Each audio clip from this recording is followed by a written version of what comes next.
So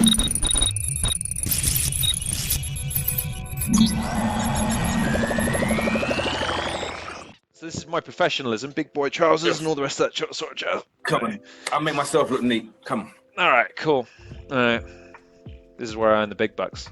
Ladies and gentlemen, boys and girls, children of all ages, my name's Lorne Risley and I'm the host of the Halcyon Show. How you doing? Today, Jesus tap dancing Christ. I'm joined by a man who began living dangerously since the end of the last century. His con round will confound you, and he has a flow smoother than a honey-blended pad and pennies. I am not a rapper, but he definitely is a lyrical uncle to these lyrical kids. It's only Tony fucking D!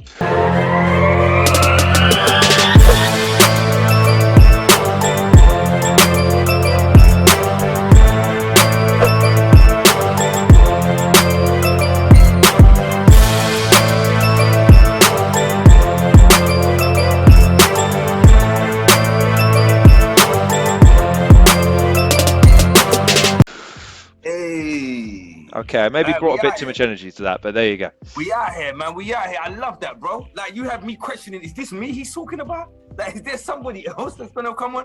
Like, bro, I love that. I love that. You made me feel special. It's just wonderful. But I made you feel... You're Tony D. You made me feel special, bro. It's You're Tony D. Thing. Uncle Tony to everybody in the world. Yes, yeah. The people who call me dad are not impressed by that at all. Like, they're just not impressed. Oh, you're hurting my feelings now because, yeah, when you're a dad, nothing you do is cool. Nothing. Bro, it's not cool. It's just not cool. And, like, I used to be really cool, and my kids are just like... You used to be really cool. It's I did, like... Tony D saying, "No, man, when I was cool." In my day, I was cool. And, like, nah, they're just like, nope. Not having it. You still are. But I tell you what, because... this is going to be the weirdest edit in the world because we've pre-recorded a bunch of stuff and we're going to jump back into a conversation by segueing into it using this handy little devil right here, which is the Advanced Rhyming Dictionary by Mr. Cunt, and he's produced this, but you've taken issue with it. Yeah, what's your beef with the book? His nom de plume is cunt. I'm sorry, Shuff. It was a joke. I meant it as a joke. You're lovely, and I love you to death. Please do another show. Don't take it personally. I just thought it'd be funny, and I thought I'd be cool. But so, what's the problem with the book? Why don't you like the book? You know what? I was there for a period where he was writing that book. Okay. So he would show me like the original notebook that he had. And I think at that point he was on like 2 or 3 of them. He had loads. And to watch him do it, to watch him make it, and to see what he was doing is incredible. Like, it's a work of art in itself. In watching him, what does it say there? I was going to say, you hate this book. Well, then who is this? Who is this right here? It's out of focus. Am I in there? Wow. Mr. Tony D. Hamlet. Yeah, wow. I mean... I got a credit in his book. Come on, Mama made it. Mama made it. I got to be honest with you. I didn't know what to expect when I got it. I'm not as I've just proven, about as lyrical as a tin of alphabet spaghetti falling down the stairs. But it's fun. It's fun learning how to rhyme. I'm not very good at it, but I'm learning. That's the part, right? It's that part there. So every rapper in the world. Oh, you know it's going to be good when he's got to take a breath before he says it. Go on. Up until that part, right? Up until that book came out, every rapper in the world had to start at the same place. And that is working out what rhymes. So you go through, and it's really difficult to describe. Because you know when you're talking and you don't necessarily know what's gonna come next, but somehow it flows anyway and you continue a conversation and you haven't written it down, but one word follows the next and that's how you speak. Well, when you freestyle, it's a very similar thing. You have no idea why it's gonna rhyme or how it's gonna rhyme, but it does. Because from these weird places in your brain, you just pull these words from everywhere. And then as you freestyle, you learn, you get like a word bank, and it builds up in your mind of all these little things that rhyme. Just syllables, multi-syllables, single syllables, sounds, just stuff that rhymes. And what he did with that book, through his own hard work, because I know he worked very hard to do that, but through his own hard work, he made it easier for everybody else coming through. And he made it easier in a way that I don't like. Like, I don't like, do what we all did. You sit there and you think of that, like what rhymes with that word. Like, I remember when Rhyme Zone used to be a thing, people used to get insulted for using Rhyme Zone, for looking for words that rhyme. And I get why. I understand why, because I rapped before the internet was invented. Like, that was not a thing. So you had to have this stuff in your head somewhere in here, it was there. And I'm not taking anything away from what he did, because what he did was like I said, I saw him writing parts of it, and it's genuinely, that takes a lot of hard work, a lot of dedication, and also the way his brain works. Where a rapper will see a situation and turn it into a punchline, he sees things and instantly rhymes them, and he rhymes them with really relevant things. Like for the most part, they're just really relevant. But what most of us have to do as rappers is work that out for ourselves. And what he's done is that he's made a lot of people who never would have been able to do this now think that they can. So now they can pick up a book and they can just say, well, I'm just gonna start here and I'm gonna rhyme all of these things. And like, it's cheating. Like, listen, put a beat on, put the book away, you're gonna rap for 20 minutes and you're not gonna repeat yourself. You're just gonna freestyle. And that's how you're gonna learn. And I know that it's me being pedantic, and it's me coming from a real, like, I'm a place of rap, a place of learning the hard way. Do you know what I mean? So yeah, like I said, I was only messing around. I don't hate the book. It's absolutely genius, to be fair. But what it does is it makes people think that they can do. It makes them think they can do what Shuffle can do, and they can't. And then it makes them think they can do what I can do, and they can't. Right. There's way more to it than just making the words rhyme. There's so much more. Like, there's pockets. You gotta know how it rhymes. Where is it gonna rhyme? Is it gonna how many times is it gonna rhyme? Is it only gonna be at the end? Or are you gonna rhyme it 3 times in a sentence? Like, how are you gonna manage that? And it's only through doing it, I believe anyway, it's only through doing that you're gonna learn it. So yeah, that book, it's like cheating. It makes everyone think they're a rapper, and I hate that. I genuinely hate that. Available now from shuffletea.com. Yeah. Go and cop Shuffle's rhyming dictionary, man. Learn something. Don't buy it, or Tony D will kill you. Buy it and learn. Remember the third rule. Remember the third rule, ladies and gentlemen. Don't fuck with him. I tell you what, I do take a lot of what you're saying to the point, because I think what the distinction needs to be made is what it takes to do it versus what the distinction of when to use something rather than if to use something is an important thing, which you can only learn through experience. Like, knowing, like, some of my formative jobs aren't as glamorous as YouTube interviewer. I used to have to knock doors, for instance, and one of the things you learn when you deal with someone in their home is just very subtle human behaviors that you wouldn't ever learn from a textbook. These are things that you have to be cognizant of when you're dealing with someone face to face, because simple things like, I was a young guy when I was doing it. I'm telling people things and they're looking at me going, who the fuck are you to tell me anything? You're a baby. Like, do you know what I mean? But these are things where you think at the time you're taught, like, no, just present yourself with confidence and say these things. It's like, yeah, but you don't have any context as to why you're doing this. And the emotion, it's like the Bruce Lee thing. You need to have emotional content. What the fuck does that mean? Well, it's knowing when, not if. It's not knowing when, not what to do something. And oftentimes just learning not to do things. Like, the over-exuberance of youth is a great thing, but what it does do is it makes you burn through what you can do as quickly as possible to try and be impressive, as opposed to one of the things that I think is critical about your persona and indeed your on-stage presence is you have perhaps the most precise delivery, the most precise performing style I think I've ever seen. There's nothing, I don't think I've ever seen anything flap you for once.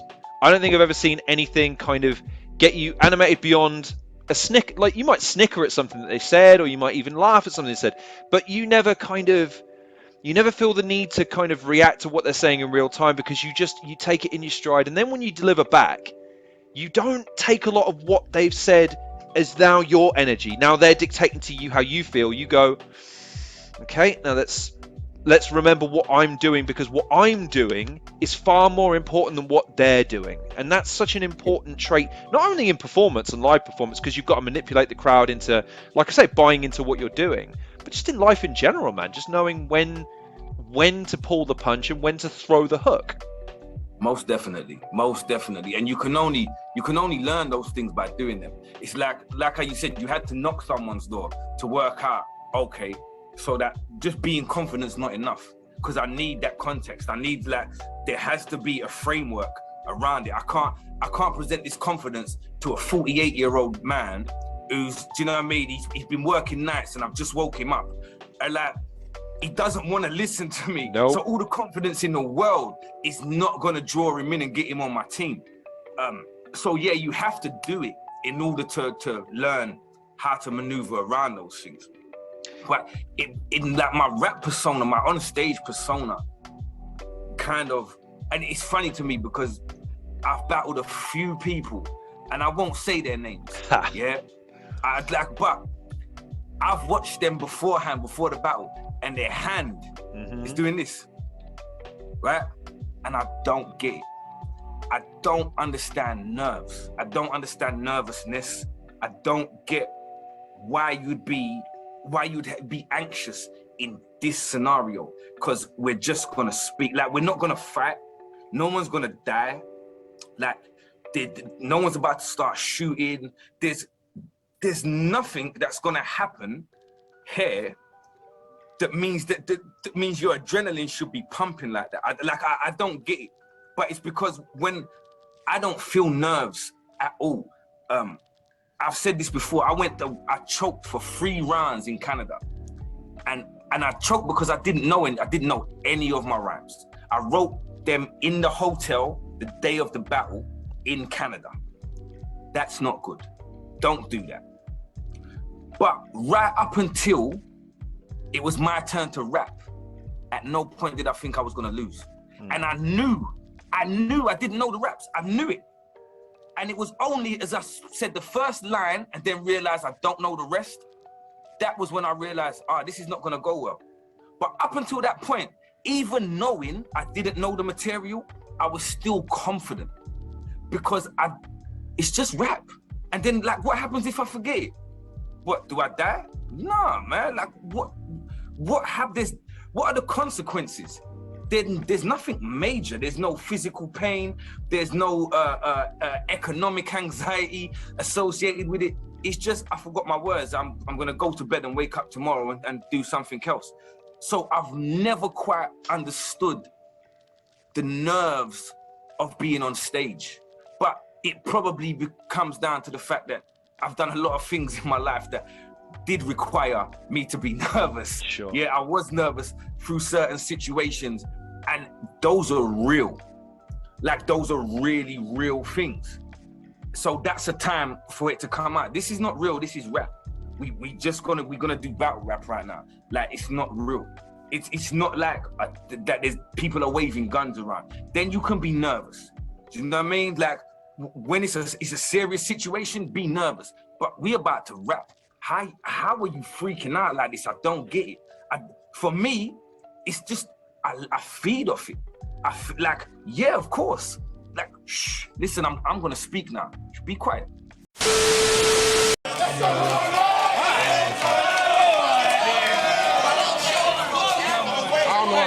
Can you hear me? What the fuck? Yeah? All right.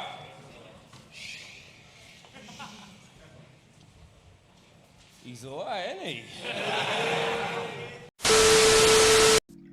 Like you said about the energy thing, one of my favorite things about the Bizzo battle was the way the energy just kept swinging.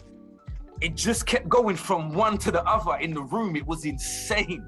Like, and there's very few, I can't think of a battle. Me and Osh would probably be the closest. Me and Shotty was different because there was 1,000 people in the room.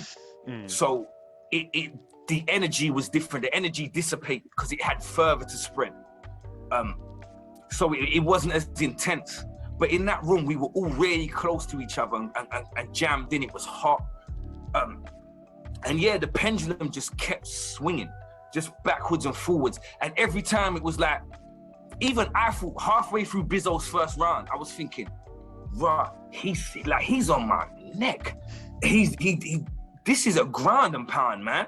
Like, it's incredible. And I was actually thinking to myself, what, the crowd are loving him right now. And then it got to my round, I did 2 flips and I stole everything back. Like and then boom, we go in again. And then it was on my side. And then it was like, and what it was, they were just willing Bizzo to do well. They was like, okay, we got a fight now. We definitely in a fight. So Bizzo, do what you're gonna do. And he came back. And then so it's, right, what's Tony gonna do now? Then I came back. And it just did that for 6 rounds. It just swung. And like, that is what I love. I love that feeling, that being in there in the moment and just knowing I'm controlling this. Like, I've got this room on lock. When I say shh, they shh. You know, like when Pat Stay used to do that? You remember Pat Stay used to do that? And shut down a whole arena. Everybody shut up. Just that. Like, there's nothing like that in the world. That's the type of thing that, like, that's why I continue to do it, because my ego says, I need that. Can we do that again, please, Tone? Can we have some more of that? Like, my ego just be like, come on, let's go. And I gotta calm him down. I go like, no, I gotta go to work today. Yeah, like, I've got life to deal with first. But that the ego, the sense of being able to control the room is what I live for. I genuinely, it's one of my favorite things to do. It's like even things like this, doing an interview. I will talk for years, bro. I will just sit and talk because I've got a captive audience. Like, I'll just keep going. Do you know what I mean? As long as you keep throwing stuff up there, and even if you run out of things to throw up there, I'll keep going. Like, I enjoy it. I like that energy. I like being able to I like formulating thoughts and pushing them out and seeing how you react to them. It's what I like doing. So like the nervousness of being on stage and stuff, I've never quite got it. I've never understood how people feel shaken up when, like, have you ever had a fight before? Because it's way more intense than this, bro. Like, it's way more intense. It's way more intense, and I kind of feel you. I guess in the same spectrum as you, which is if you gave me the choice, perform on stage in front of 1,000 people or being the crowd of 1,000 people, put me on that stage and let me have a microphone and let me just do whatever I want, and I will be infinitely happier than if you make me just go into the back of a crowded room and just be in and amongst the masses. Because I think the main reason is even though people, you know, subscribe to wanting to be a performer, there's that anxiety of, oh no, it's on me. There's no one to hide behind here. I either fuck this up and then everyone remembers me as a fuck up, or I kill it and I become a legend. But then even then, I've got to walk around with potentially imposter syndrome, because I know a lot of performers suffer from that, because of course they do. Whereas like you, I'm like, well, I don't know about you guys, but like, I've had way more dangerous situations in my life that I've confronted and dealt with. But when it's over, you've dealt with it and you've got that experience in the bank. Like, it's a very peculiar thing. But then there's this again, the anxiety of loss. Like, if I go into this and I put myself out there and I get rejected by the crowd, or I get rejected by the judges on the result, I've lost something. Rather than what you've just kind of, what I would imagine that you derive from Canada, which is it's an opportunity to go, okay, that's a scenario I don't want to repeat myself. I have now the opportunity to be able to digest it, process it in my own time, garner what I need to garner from it, and move on. That failure doesn't have to define me.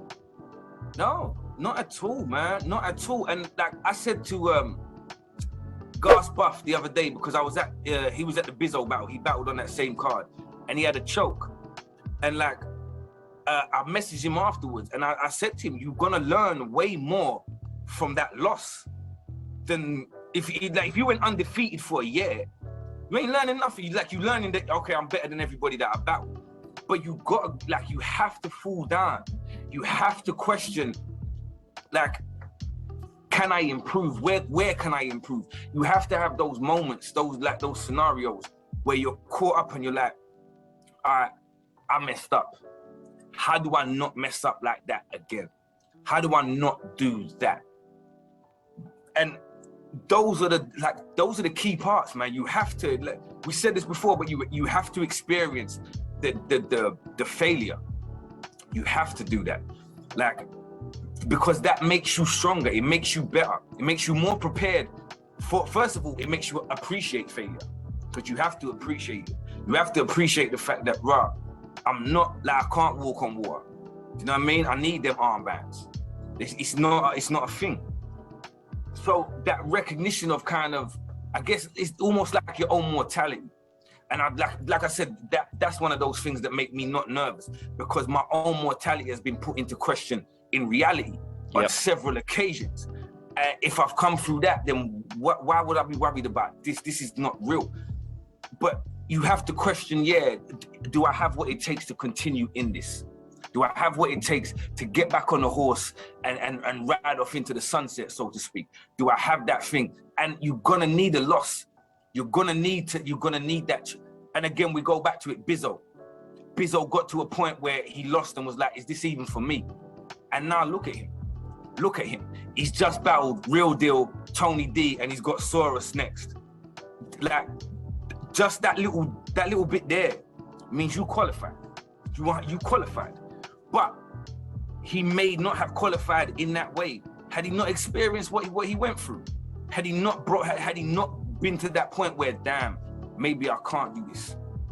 This is not going the way I want it to do, the way I want it to go. How do I now change that around? And I think that's a really important thing. You got to take a loss on the chin, and you got to evaluate things, man. Like, what do I do now? Do I just quit with my tail between my legs and never come back? Do I Jefferson Price it?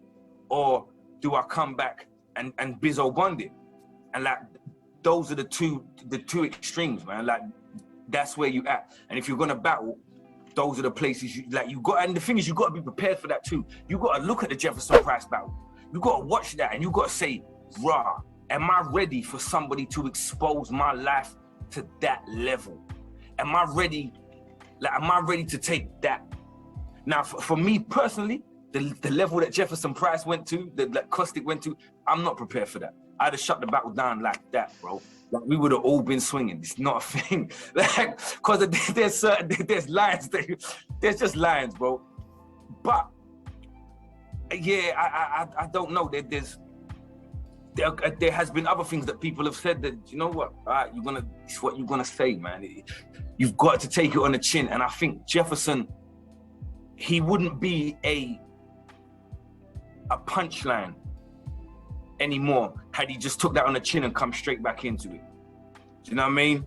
That wouldn't be the thing. Like when I choked in Canada and it became an issue for several battles afterwards. Oh, you choked in Canada. Then it got to the point where everyone realized, okay, that's played out now. Yep. And it's the same thing would have happened. Okay, we said that to Jefferson in 2012. By 2014, no one's using that angle anymore because it's dumb as hell. Like you're flogging a dead horse. You're not gonna get any more out of that angle. And so those are the two ways you can kind of go. And I think the dedicated people, the ones who are here for the long haul, and the ones who will survive and who will just knock down walls, are the Bizzo Bonds of this world, who will experience a loss, experience a heartbreak, and then say, do you know what? I'm gonna use that as fuel to make me better. And what more can you ask for? What more? And then you see the payoff. I think he's like a poster child for battle rappers. He's 100%. I have so much. I hold him in such high esteem. I give him so much credit. I have so much appreciation for what he did, for how he went about things, and for where he now is. Like, he's like a blueprint. If you've ever been unsuccessful at something, just look at his blueprint and say, rah, I can do that too. I just need to be dedicated and motivated and disciplined. And look where the payoff is, man. He's the champion. He's the champion of the UK right now. Right now, big 2022, Bizzo Bun is the champ. And there was a point he never would have seen that coming. There was a point he probably, it wasn't even, I even said to him in my battle, you was not a name. When I'm looking for people to battle, nobody said Bizzo. But now, damn, Bizzo the first name on everybody's list. On everybody's list. And that's what it's about. That's what it's about. Your craft and your dedication. And you work hard enough, you reap the rewards, man. I can't put it. It's that 10,000 hours. You put it in, you get it back. 100%.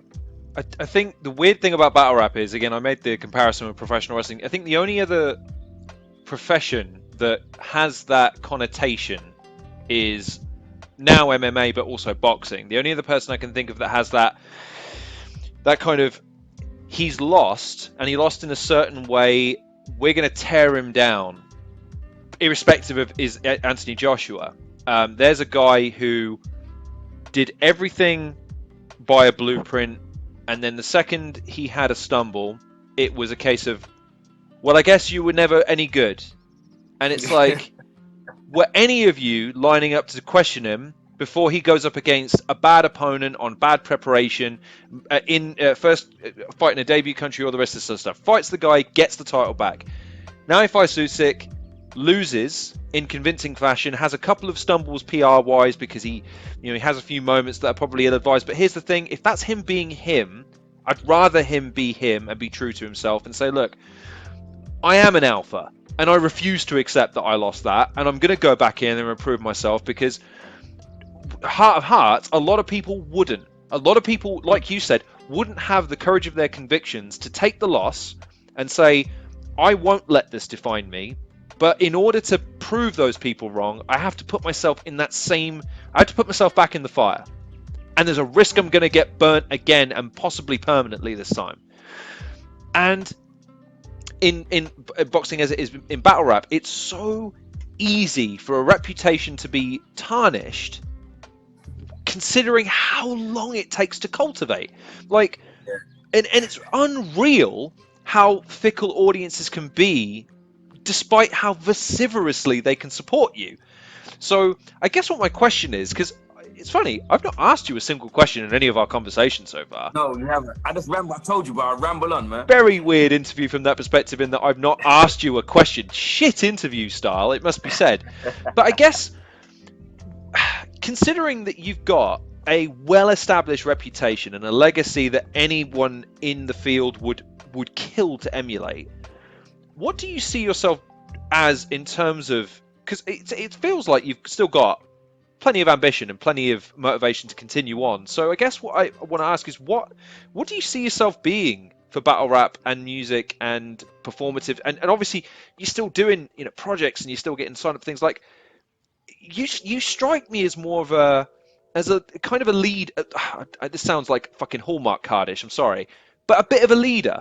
Like, you seem to take a lot of responsibility for the scene, and for, again, with young people, and trying to educate them from to sort of adults, and sort of young adults, and trying to set a good example and trying to teach them a good way of life. And now, as obviously as a father, but what do you see for yourself? That's a very good question, man. That is a very good question. I was due one, I suppose. Sorry, took me fucking 2 hours. Sorry about that. Because, like I said, the Bizzo battle took a lot out of me. In terms of, I've never prepped so early. And like I say that knowing full well, I wrote my third round on the Thursday, whereas I normally would write on the Friday. So, and then battle on the Saturday. But I had the first round probably, I'm gonna say 3 months. And then 6 weeks before the battle, I scrapped the whole first round that I had and wrote a different first round. I had that for a period of time. Then with maybe 3 weeks to go, 4 weeks, 3 weeks to go, I wrote the second round. And I just spent the time tweaking those first 2 rounds. But obviously, full-time job, kids to look after, all other things to be done. And then just also just to be me. I just want to link my friends sometimes and go and like just do what we do. So what it took in terms of the energy and the focus to go into it and the things that I had to disregard, the other aspects of my life I had to disregard in order to get it done, it made me realize that I'm definitely, like, there's not that many battles left in me. In 2011, I did 3 battles in 6 weeks. Like I did a 2-week gap between 3 different opponents. I think in 2011, I might have done 8 battles. 2012, I might have done 6 or 7 battles. I've done that thing of battling every month, every other month, banging them out. And I've realized the difference in my mentality. I can no longer do that. I couldn't even, you would have to literally give me enough money that I wouldn't have to go to work for the next 2 months. And then I'd be able to do it. But no one's gonna pay me that money in UK battle rap. That's not a thing. So as far as where I go from here, I've spoken to Suus, I've spoken to Iron Solomon, I've spoken to Hollow the Don. Those 3 are 3 battles that do interest me and that I would like to get at least one of them out the way before I finally call this like a day and it's done and dusted. However, with that being said, if I don't do those 3, I've still done I've done more than, if you was to ask a newcomer, whose career trajectory would you like to follow? In terms of opponents, who would you like to battle? I've got the very best in England, the US, and Canada on my resume. Like, I've done everything. I was the undefeated champion. I was the first person in the written league to successfully defend the title 3 times. I've made little bits of history in battle rap. I get to be considered, and this is something that I try to explain this to my kids because it baffles me at times. How many battle rappers are there in the world? If you look on Verse Tracker, there's like 26,000 or something like that. And that's just the ones that have videos up, right? There's more who don't have footage or who are just coming up or whatnot. So just around the world, in all different countries, there's a couple million battle rappers. And I get to be called one of the best. There's not many people who get that opportunity. Like, who gets that in their chosen field? How many people get to be called the best, to sit at the top? Not that many. So I'm in a privileged position. So if I don't get to do those particular battles, I'm not that, like, I couldn't be mad. Because to look at my resume, I've got Pat Stay, Arsenal, Shotty Horror, Charlie Clips, Illmac, Soul, Shocks, like Bizzo Bond. And then like Georgie Roots, who's just from the new generation, who's a brand new one who's just come up. I have my pick from various different generations and various different phases of battle rap. And I got to run roughshod. I got to be at the top of the game for 12 years. So where I go from here, I do have a couple irons in the fire. There are, like I said, either one of those battles or all three of them, or maybe they won't happen. But there are a lot of other opportunities. I do get paid for writing. I'm recognized as a writer. I speak to various people in various places, doing bits and pieces. So I will continue to be involved heavily in the scene. Like, as far as battle rap goes, I will not leave this alone until I have to leave it alone. Like, I love this stuff. And anyone will tell you, you'll see me just turn up to random battle events, man. Like, not major ones. When No Loose Chat had a tryout down the road from my house, I dropped my daughter off to a birthday party, and I went and watched battles for like 2 hours. I missed the main event because I had to go and pick her up. But I just popped in because it's battle rap, man. I like to see what's happening. I like to see what's new, who's good, who's got potential, who maybe needs a whisper in the air, like who needs a pat on the back. Those kind of things there. I think I see myself in more of that position going forward, in as much as, I mean, they did give me a team to manage in Premier Battles. And I put together the team, and then I took very little interest in it. But it was more because I put the team together to put a spotlight on those particular rappers. I wanted those rappers to get their shine. I wasn't really that concerned about it. Like, I just wanted them to do their thing. But then, because I wasn't that involved, they're just like, yeah, Tony, you're not doing the thing. Fair enough, bro. Like, you're not wrong. Like, fair enough. I ain't mad at all. But I do see myself in a role of, I wouldn't say like talent development or artist development, but you will see me at events, you will see me on podcasts, you'll see me on blogs and vlogs and whatnot, and just giving pointers and just trying to keep the scene healthy and to just show people the stuff that I know. You know, like, if you've been here 6 months battling, you could learn a lot from me. Do you know what I mean? I've been fucking here just understatement. Jesus, tap dancing Christ. So, like, that's kind of where I see it going from here. In terms of, like, just battle-wise, genuinely, the amount of effort, and kudos to Bizzo, because he brought this out, but the amount of effort that I had to put in to make that battle happen, I don't know if I can continue to do that. I don't know if I've got the time or the energy to devote into, like, yeah, I can do this again.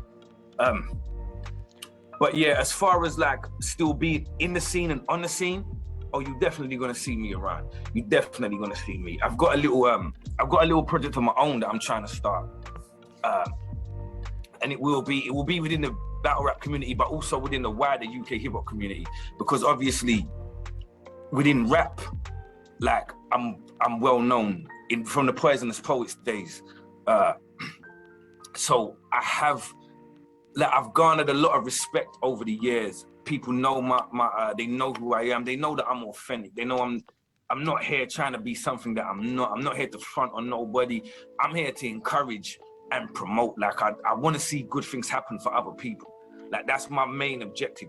This thing called battle rap allowed me a platform to gain fans around the world, to gain respect for my craft. And if I'm in a position where I can help somebody else gain all of those things through it, then why not, man? Why not? And I think that's kind of where I go from here. I still rap raps, I still do bits and pieces, but as far as an actual battle, like, bro, do you know how easy it is to go into a studio on your phone or on a paper and say, I didn't even like that tape? No, do you know what? Cut that. No, just the last 2 bars, then drop me in. Yeah, all right, my guy, all right, boom. You can't do that in a battle rap. It's a one-off. You got one take, and you got to get it like that, man. You got to get it just bang. And it's a lot. It takes a lot. The nights I spent up just like 4 o'clock in the morning before I go to bed, because I'm just there rapping to myself, saying the same stuff over and over and over and over again, man. And that part is not fun. I don't think it ever was fun still, to be honest with you, but that part is definitely not fun. And yeah, I haven't got it. Like, I'm getting on, man. I'm 44. on Sunday. What's the day? Today's 28th of July today, yeah. Today's Thursday. So on Sunday, I'll be 44 years of age, man. And this battle rap privilege is getting annoying, is what it is. He's still there. You would say, we back. You were saying about 44. I mean, by the way, still 44, baby. Not retirement, not OG, none of this shit. 44. Too kind, bro. You're Listen, too kind. Ronaldo is going to play until he's 58. Fucking Mike Tyson's going to be fighting until he's 98. Like, 44 is no age to. But I do understand what you're saying, and I guess that's the kind of the beauty of the age that we live in with regards to technology and you know the kind of the resurgence of popularity of certain things that kind of would have gone by the wayside and now have the opportunity to have resurgences. Is you don't have to seek it out. If the right opportunity gets presented to you, you can consider that opportunity. You can decide if it's not for you or if it's for you. And if you don't want to say, I don't want to make a big stink about me not doing it anymore. And besides, if I say I'm retired and then I come back, it's kind of a weird played out thing that people do these days to try and garner interest. I did that already. I think I was the first one to do it. I was the first one to actually retire and then just keep coming back and back and back and back. Which is, look, it's there is something to be, I mean, I don't know how many YouTubers post the fucking video that you've seen it, you must have seen it, where it's, I'm done. And it's a 20-minute video that says something to the effect of, I just don't have the passion for it. It's like, dude, why do you think people take holidays from their job? They go away for 2 weeks, they come back and they go, fucking hell, I don't know what all that stink was about. To be honest, I'd quite like to do it again, to be honest. And it's like, but now you've made that statement. So now you either have to stand by it or how can people invest in you? So I do understand what you're saying there, but I do also think that considering, and again, this isn't me just blowing smoke up your ass. I think the name value of you alone, even if you bring a performance that you would deem mediocre, the fact that you're there to give, because that's so crucial to the next generation of any entertainment forum, is a commercial general consumer audience needs to have at least something to gravitate towards, and unfortunately that's just name value. I mean, it's the reason why you see the Marvel Cinematic Universe blow up, is that no one knows who the fuck Namor is, they don't know who the Thunderbolt is or anything like that, but you see that red and white logo and you go, okay, all right, what you got for me? Oh, I'll watch it. I don't, okay, fine. Eternals, okay, go on then. Like, so it's so important, and you're seeing even a company like Marvel, who have the backing of Disney, they're struggling to kind of get this next phase of the MCU to a mass populace that have come to see it as a zeitgeist. This is about as involved as a consumer audience can get. They're struggling to get the next generation of stars over. So can you imagine how hard it must be for a battle league or just an individual battler to become prominent in a niche audience that already has somewhat of an issue with a bias against it?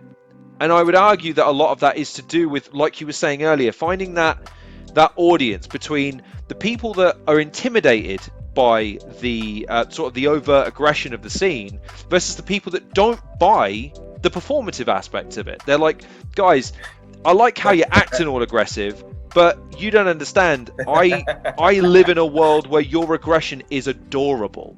So it is finding that balance, and having someone like yourself with the credibility, the credence, the legacy, that track record, that unbelievable work ethic that you've put into the every facet of your career up to this point, to give that shine to one guy, even if it's just one guy, who can then go on to battle a crop of people that then have that credence as well. It's so important, because it then it gives the scene an opportunity to revitalize itself, as opposed to what I think a lot of people are concerned with, which is just trying to, they want things to go back. They want things to go back to a time.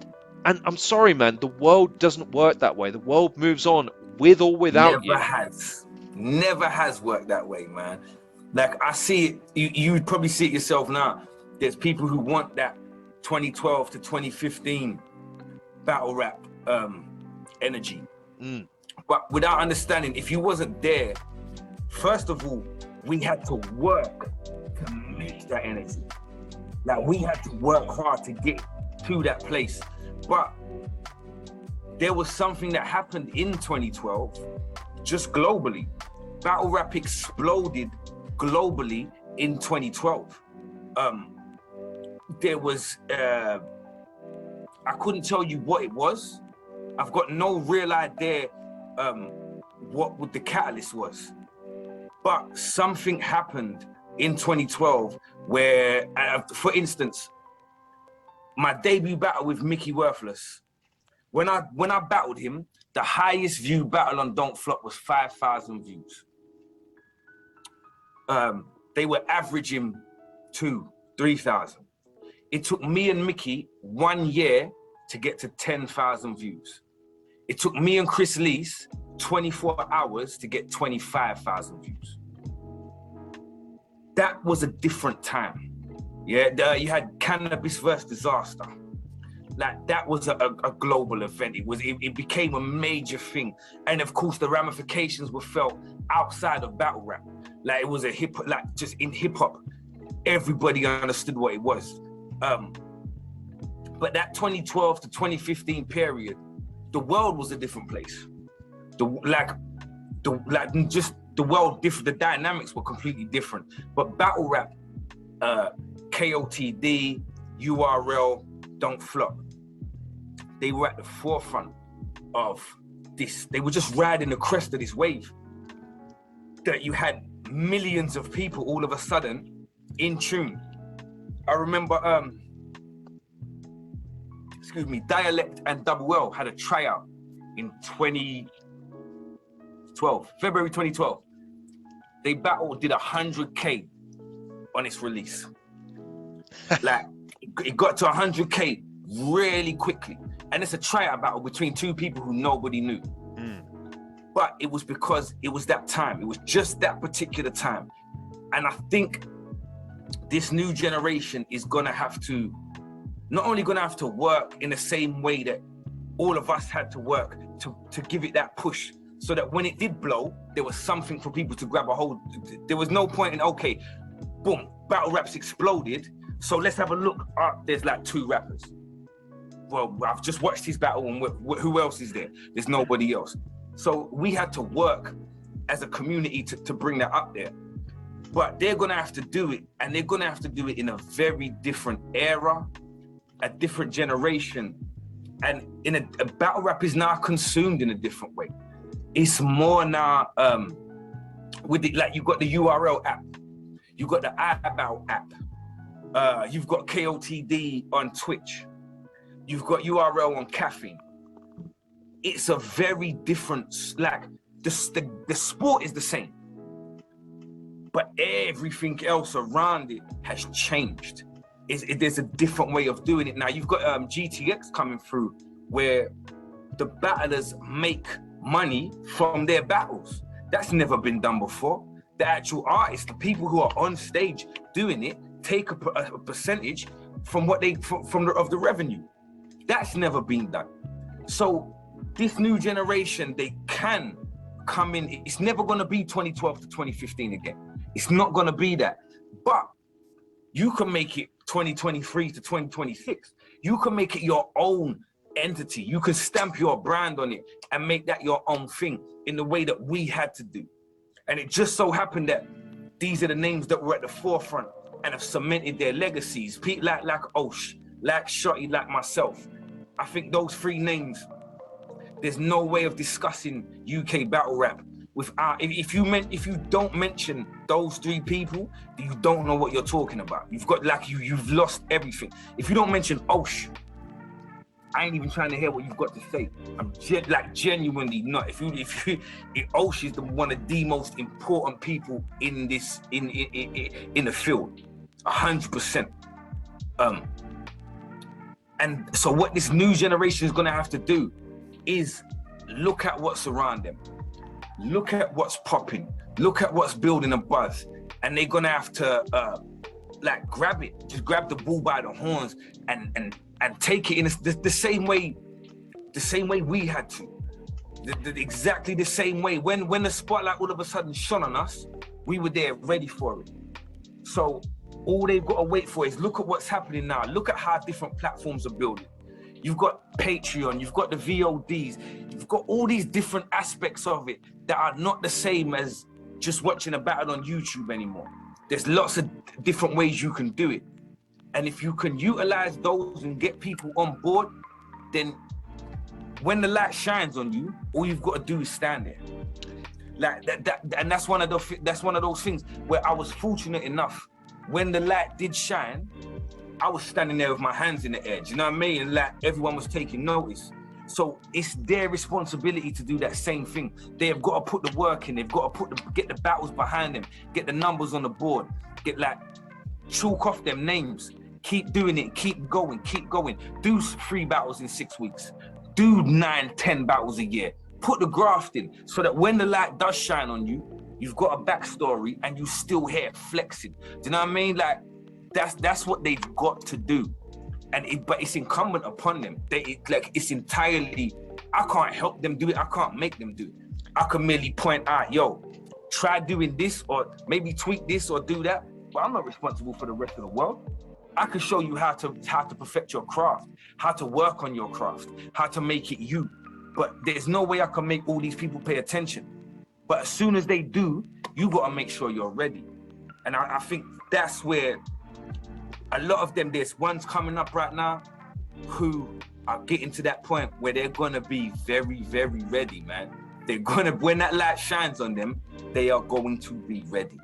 I think you've hit on the most critical of points.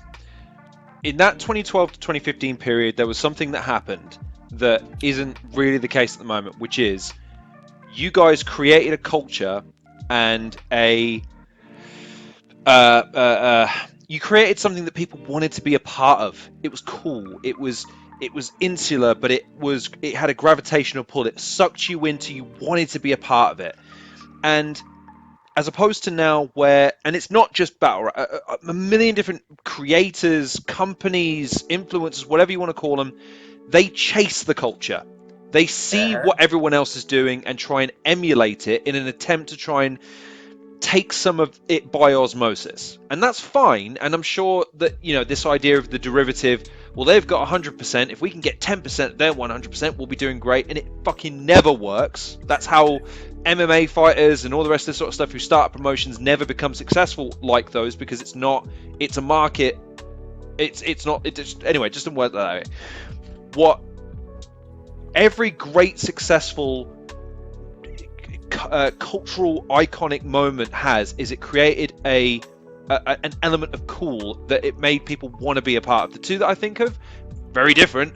The Kardashians, who are now, you've got a couple of them who are like fucking billionaires, created a culture that people wanted to be a part of and they wanted to emulate. It didn't matter that people like old fogies like me sitting there going, but they're just tweeting about themselves. It doesn't matter, but that doesn't matter to that audience. That audience was like, yeah, but they're cool. There's something about them that I want to be like them. It just seems so appealing to me. And the other one is obviously something that's gone on to influence a lot of battle rappers, which is the NWO in WCW back in the 90s, where that pro wrestling fad filtered into almost every facet of American culture. And it stemmed from just these 3 guys saying, we're going to wear black and spray paint everything, and there's fucking nothing you can do about it, and we're going to do it every week on television, and everyone going, that's really cool. I want to buy their t-shirt. I want to dress like, I know I want to emulate them in some way, to the point where it seeps in. Don't Flop, at one stage or another, kind of encapsulated it, but to say it was Don't Flop would be minimalist to a certain degree, because it was UK battle rap. UK battle rap during 2012 to 2015 was just cool, and it had that aura about it, because I just think that it was its own culture. It wasn't trying to emulate anything else. It wasn't trying to keep pace with anything else. Whereas now, to a certain degree, if it's not trying to emulate that period, it's not doing a good enough job at defining what it is in the modern era.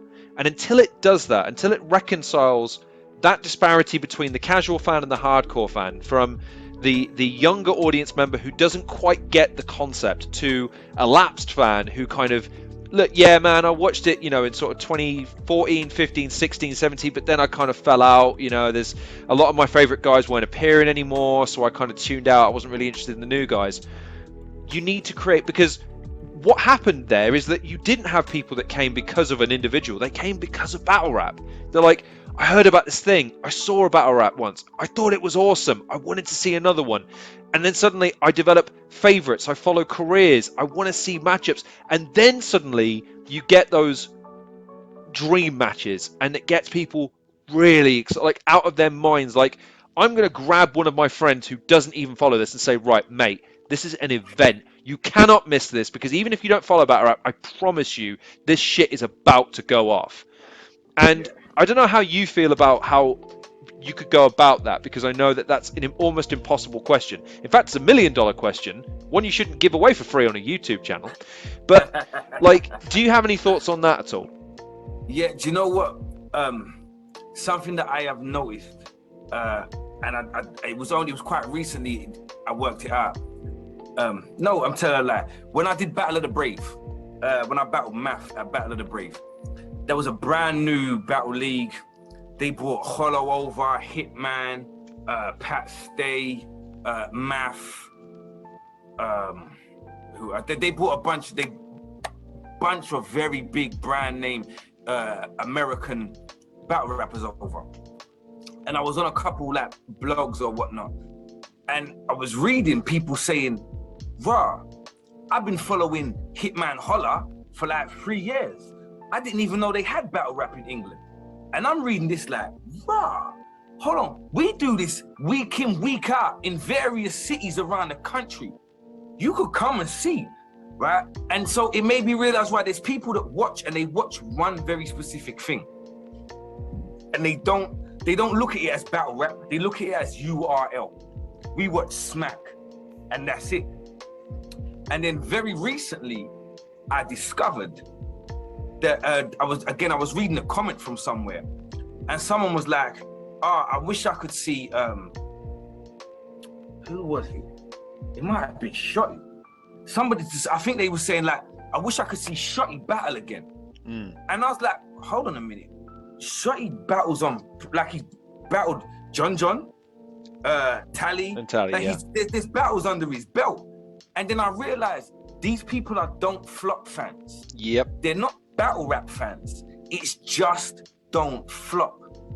And where they either fell out of love with Don't Flop and stopped following like the artists, the rappers that were in it, they just stopped messing with the league. And then it made me realize why there are battle rap fans who are literally just Don't Flop fans. And anything outside of that doesn't exist, despite the fact that you could say, I would say 70% of Don't Flop's roster between 2012 and 2016 has appeared on Premier Battles. Yep. Within the last 3 years, the last 3 or 4 years. You can count me among those people, man. You can count. COVID was the thing. I was sitting there one day searching through, saw Battle Rap Resume and something, and there was a recommendation for Premier Battles. Wait, what? Wow. Click on it, and you go, wait, what? And they'd been going for 2 years by that point, so you go, fuck! Look at all these battles, man. That's it. So you're like the poster child for it, bro. You know exactly what I'm talking about. Yeah, just that thing of people who were so engrossed, so involved in this aspect of it. It would be like, I just drink tap water. I only drink tap water. And then you went to the shop and you see, well, there's Evian, Volvic. Hold on a minute, you mean this is all water? And you're like, yeah, you could have had this, bro. You could have been drinking this. You just been like everyday government juice, bro. Like you could have gone to the shop. And it's like the same type of thing. You got people, they're just like, it's don't flop. And then like, bro, Oshea's battling over here. Shotty's battling over here. Soul is over here.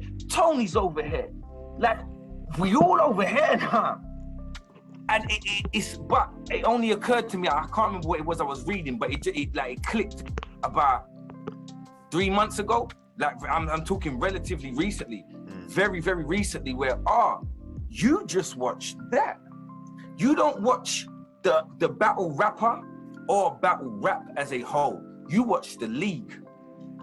And because you're so in tune with the league, you're missing out on everything else, because there's still a core, like Don't Flop could have taken over the world, man. They genuinely could have. Had it been run slightly better and just had it just not gone the way that it went, they could have dominated everything, man. They really genuinely could have, because they still have that core set of Don't Flop fans that are incredibly loyal and who got into battle rap through Don't Flop and only know battle rap through Don't Flop. And I'm not really bothered about what happens outside of that thing. And like, when I was a kid, I bought an NWA album. And then when I looked on the writing credits of the NWA album, I saw some rappers' names. So then I went and bought their albums. And then I looked on their linings and I saw some other rappers, and I went and bought their albums. And I went from NWA to like King T, Ice-T, the DOC. And all of a sudden, West Coast rap just opened up to me. And I was like, wow, there's a plethora of just people making music. But you have to, I could have just been, all right, NWA, that's it. I'm only gonna listen to this album. And I think that's what people are stuck on. People got onto Don't Flop and they're like, well, I'm only gonna stay watching this. And like, nah, bro, you like branch out a little bit. Like, I know there's URL fans who don't watch KOTD. I know there's KOTD fans that don't watch Don't Flop. I know there's Don't Flop fans who don't watch URL. I watch it all. I take it all in. Like, I take something different from each part. But if you're hyper focused on just this one thing and nothing else, then yeah, it's gonna stagnate. You're not gonna grow with the scene, because the scene has grown. Premier Battles are doing amazing things right now. They really are, aren't they? They had leagues, they had teams, they had battle rap teams, battle rap leagues, they got sponsorships, things going on. This, that, the stuff they're still doing, the innovations they are making, they are carrying the scene on their shoulders right now. And you've got like Beast Anglia, Rap is Full. You've got different places, different leagues, all putting in No Loose Chat, all these different little bits. But Premier is like it's the big dog, but it doesn't discriminate. It says, yo, we'll put some of this over here. Like when I went on, I battled Surfer on, don't even know the league. Can't remember the league, bro. Snoop. What was Snoop's league? It's all right. I'm going to use the power of editing and superimpose the name right here so you don't have to remember it. Yeah, there it is. There, those people, it's right there. Right? I battled Surfer there, but I battled Surfer just so that league could get shine on them. Because I know people will watch. I've got Tony D fans. So people will watch it just because it's me. The same thing for like No Loose Chat battling Georgie. There's like, I like Georgie. I want Georgie to get as much exposure as possible. But I also want No Loose Chat to get exposure. And I know that having my name attached to things will help with that. Me and Bizzo was meant to battle at Apex in September. And then Trouble had this event. And Trouble was like, bro, do you want to, like, can you get on my car? It is Trouble. It's Trouble. And that's even Premier Battles, but it's Trubs. So I know that my name will bring something to it. And I think Premier Battles is very good at the moment of being able to, like, yeah, we're in league with these people. We like these are our people too. Like we're all one big family under this umbrella. And I think DF kind of shot themselves in the foot in isolating themselves a little bit and not being able to accept all these other people and not bringing them in. And they stunted their growth. It stifled them a lot. But they do have a genuine, I mean, there's probably about 50 to 100,000 people, just a core group who just, like, you know, like they might have been in their mid-teens and they logged in at that point and then they've stayed subscribed to it, and they don't even watch battle rap anymore. Now they're like 21, 22, doing their own thing, something different. They're not involved in it anymore, but they still subscribe. But that core thing that they had, if they could just show, hey, other people are doing this too, man. Other people are out here. And that's really what I try to do, is show as much love to as many different places as I can. Like, hey, let's look, everyone is battle rapping. It's not about a particular league. It's about the talent within the leagues. It's about the rappers who need that shine. It's about the people who sit in their house for hours on end, writing, and then editing. And then when they finish the editing, reciting it. And then some of them, I know they practice how they're gonna say certain things and where their hand's gonna be and what gesture to make. And they put in a whole rehearsal for this thing. And I wish I was that professional, I really do. Yeah, but like, those people deserve your views, man. They deserve for you to go and watch them. Like, go and watch them. I implore you, I'm begging you, man. Like, Premier League, Beast Anglia, No Loose Chat, Rap is Full. Go in, watch some battles, get some people you never heard of, click on 2 guys you never heard of before, and prepare to have your mind blown, man. Like, prepare to just get carried away by the narrative that these 2 people are weaving. Like, it's amazing, and I know it's amazing because I'm there. I go there to the events. I go and see these new people, and I'm constantly and consistently impressed by them. Like, I would love for people to just turn up. Come and see, man. It's lovely. But yeah, we do. I think there will be a bigger, better version of what it was, and I think it will actually be a properly monetized version. There will be something where you can eat. Like, I know there's a few of us that eat, and I ain't even expensive, bro. I ain't trying to be expensive. Like, I still do it for fun. Do you know what I mean? But I don't overcharge nobody. Listen, here is, and if you can't pay, like, what can you pay me? How can do one round that? Do you know what I mean? Like, but I want to spread love. I want to show love. I want to, like, as much as I possibly can, and I know that I'm in a position to do that. And why not? Why not?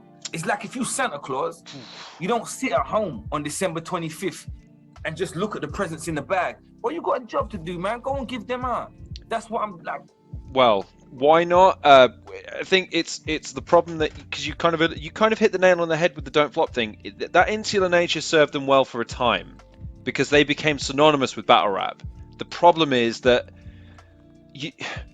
it's all well and good making hay while the sun's shining, but a legacy can't survive in of itself. And if the fans lapse from don't flop, then the fans lapse from the genre, because you've made it so much. And by the way, again, I'm sorry I keep making the comparisons to professional wrestling, but it's so perfect it can't be done.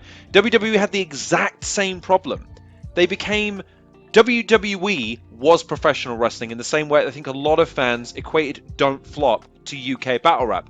So when the brand, which by the way is smart business, it's smarter business necessarily to make the brand bigger than any performer, because then if a performer leaves, becomes disgruntled, has a bad performance, whatever, there's always the brand to fall back of. It's what the UFC do right now.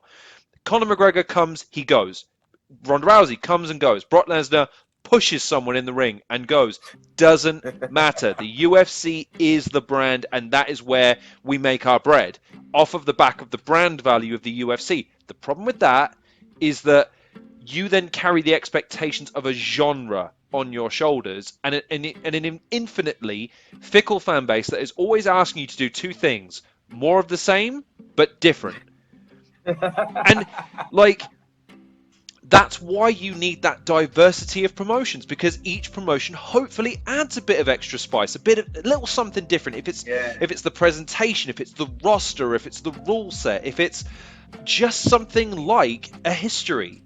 Like this league is where this happened. This league is where this happened. We have a rivalry. That rivalry breeds competition and an interest in the fans, not only in what happens, but the consequences and the ramifications. What happens next? I don't just want to know what's happening now. I want to know that this is going to carry consequences going forward and that I get to invest in those consequences.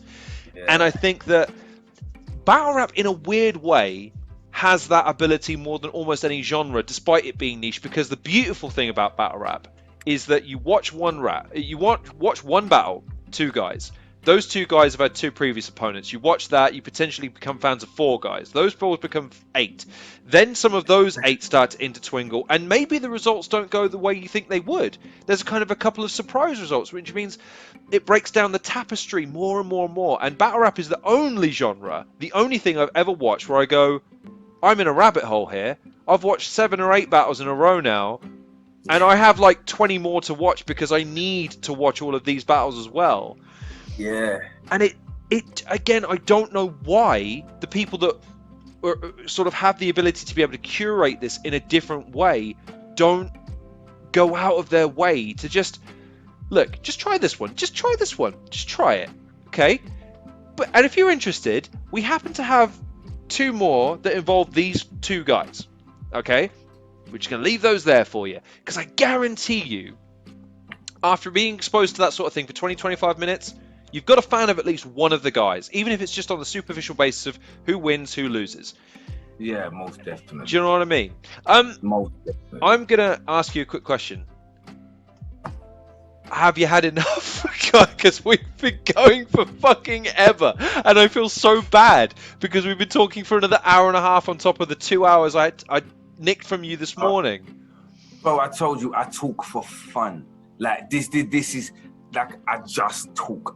There's not a way of making me be quiet. We like, still have only asked 2 questions though, Tony, and I still have my pad. And I'm so sorry. I just feel so fucking. I feel so fucking guilty though, man. You have a life and shit to do. Guilt is a useless emotion. Ask another question. Shit. Okie dokie. Right. Shit. I have so many. Man. Right. I got to put on my big. Do you know for fuck I'm editing this bit out? Like shit, am I looking all giddy and happy and shit? Like that's a gimmick killer, by the way. I'm supposed to come into these interviews like, so we have Tony D, accomplished battle rapper and poet and service performer. I'm not supposed to. It's Tony D. It's fucking Tony D. He's come to talk to me. Bro. It's okay. I met Raskars a couple years ago, and I was damn near speechless. Like he's my favorite rapper in the world. And I got to, he likes battle rap. So I asked him if he knew Arsenal and Charlie Clips, and he was like, yeah. And I said, bro, I battled them, and I battled them because you taught me how to rap. And I got to tell my absolute idol that. And like, bro, I was fanboying all the way. Like, anything cool goes out the window. Like, it's fine, man. It's fine. Like, I love that. I love it. I remember I was at Jazz Cafe, and Dredd from Black Sheep was about 8 feet in front of me. And I wanted to speak to him, and I couldn't. I just stood there like, where's Dress from Black Sheep? Oh my God, oh my God, oh my God. Where's Dress? Oh my God. Yeah, it was just wild. Shoot, ask another question, bro. The advice I'd give, by the way, the advice I give anyone when you see a potential idol or an idol of yours is just like, if you can't handle it, don't go in because you're only setting yourself up for disappointment. This is a true story. One of my dad's friends looked just like Jason from the Power Rangers.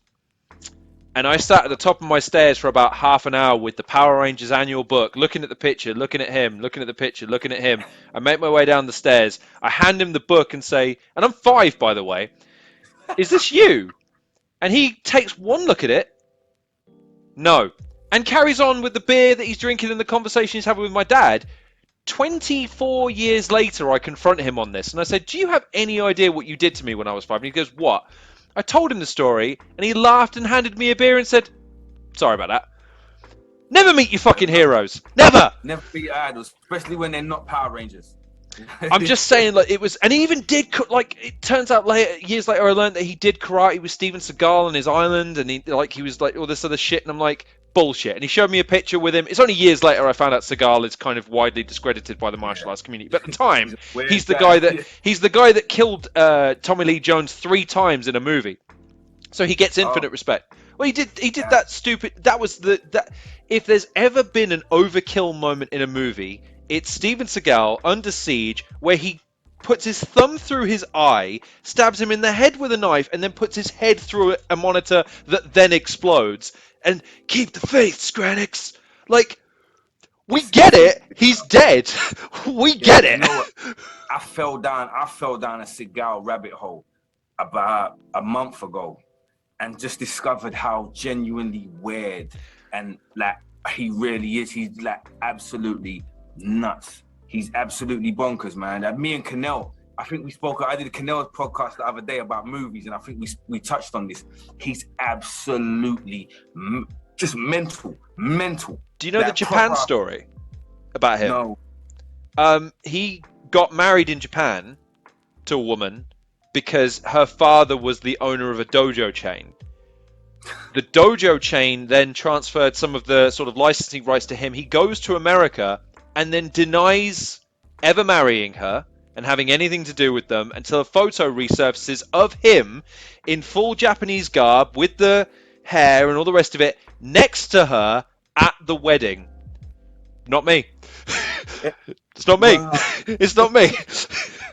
That's my favourite story because it's like, that makes sense. Like 20, 30 years ago in the 90s when he was cool, you'd have said, come on, man, it's Steven Seagal. Like, he's not... 30 years later when he's on his reservation and he's told by an Indian shaman that you are the reincarnation of one of our gods and you need to protect us, and he goes, makes sense, and he proceeds to become a sheriff and like buys up a bunch of land, makes films almost exclusively on the land, and all the rest of this sort of stuff. I thought you was describing a movie. This is actual life. I really thought you was telling me the plot of a film. That like you're telling me his life. Right. Here. This is what happened to him. That is so. Those two things, the Japanese wife and the Indian reincarnation of a Native American Indian god, are two things that legitimately happened in Steven Seagal's life that he later recanted and said never happened. And like again, but again, the problem is our generation grew up with the Chuck Norris shit, so we just thought it was funny. We just thought it's like, well, Steven Seagal's clearly crazy, but okay, we'll watch his next movie because he's crazy. Like in retrospect, it's like, dude, you can't give this guy millions and millions of dollars to make movies because, like, that could go to curing cancer or something. You know what I mean?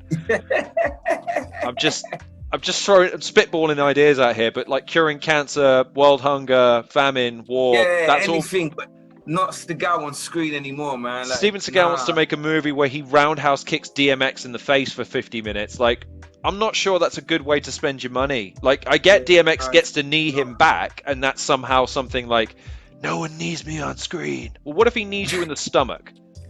Okay, I suppose that still makes me look strong. Like, dude, you're Steven Seagal. Like, that's a very good Steven Seagal accent, by the way. I'm actually very impressed. It's not as good as I would like it to be, but then again, I imagine legitimately if I ever met him, he would crush me like a goddamn ant. So I don't want to piss anyone off too much. I don't think so. See, I've watched enough now to think, I'll just punch you right in the face, bro. And then, like, I'm sure... God, sorry, I've just got this magnificent image of Steven Seagal, like, on a stage with you, like, so, who do you think you are? And you're like, I haven't got time for this. Bang, and just literally, like, him going arse over leg with leather jacket, hair all over the place. Like... Yeah, everywhere, just one on the chin. You like open up a battle rap event with that, I guarantee you sell out every event for the rest of the year. Yeah. That's what we should get. We should get Steven Seagal over. So it would be worth the fee. It would be worth the fee for that. Briggsy, are you watching? Hey, yo, Briggs, that's what we need Steven Seagal over here. God, I can't believe this is turning into a pitch. Jesus Christ.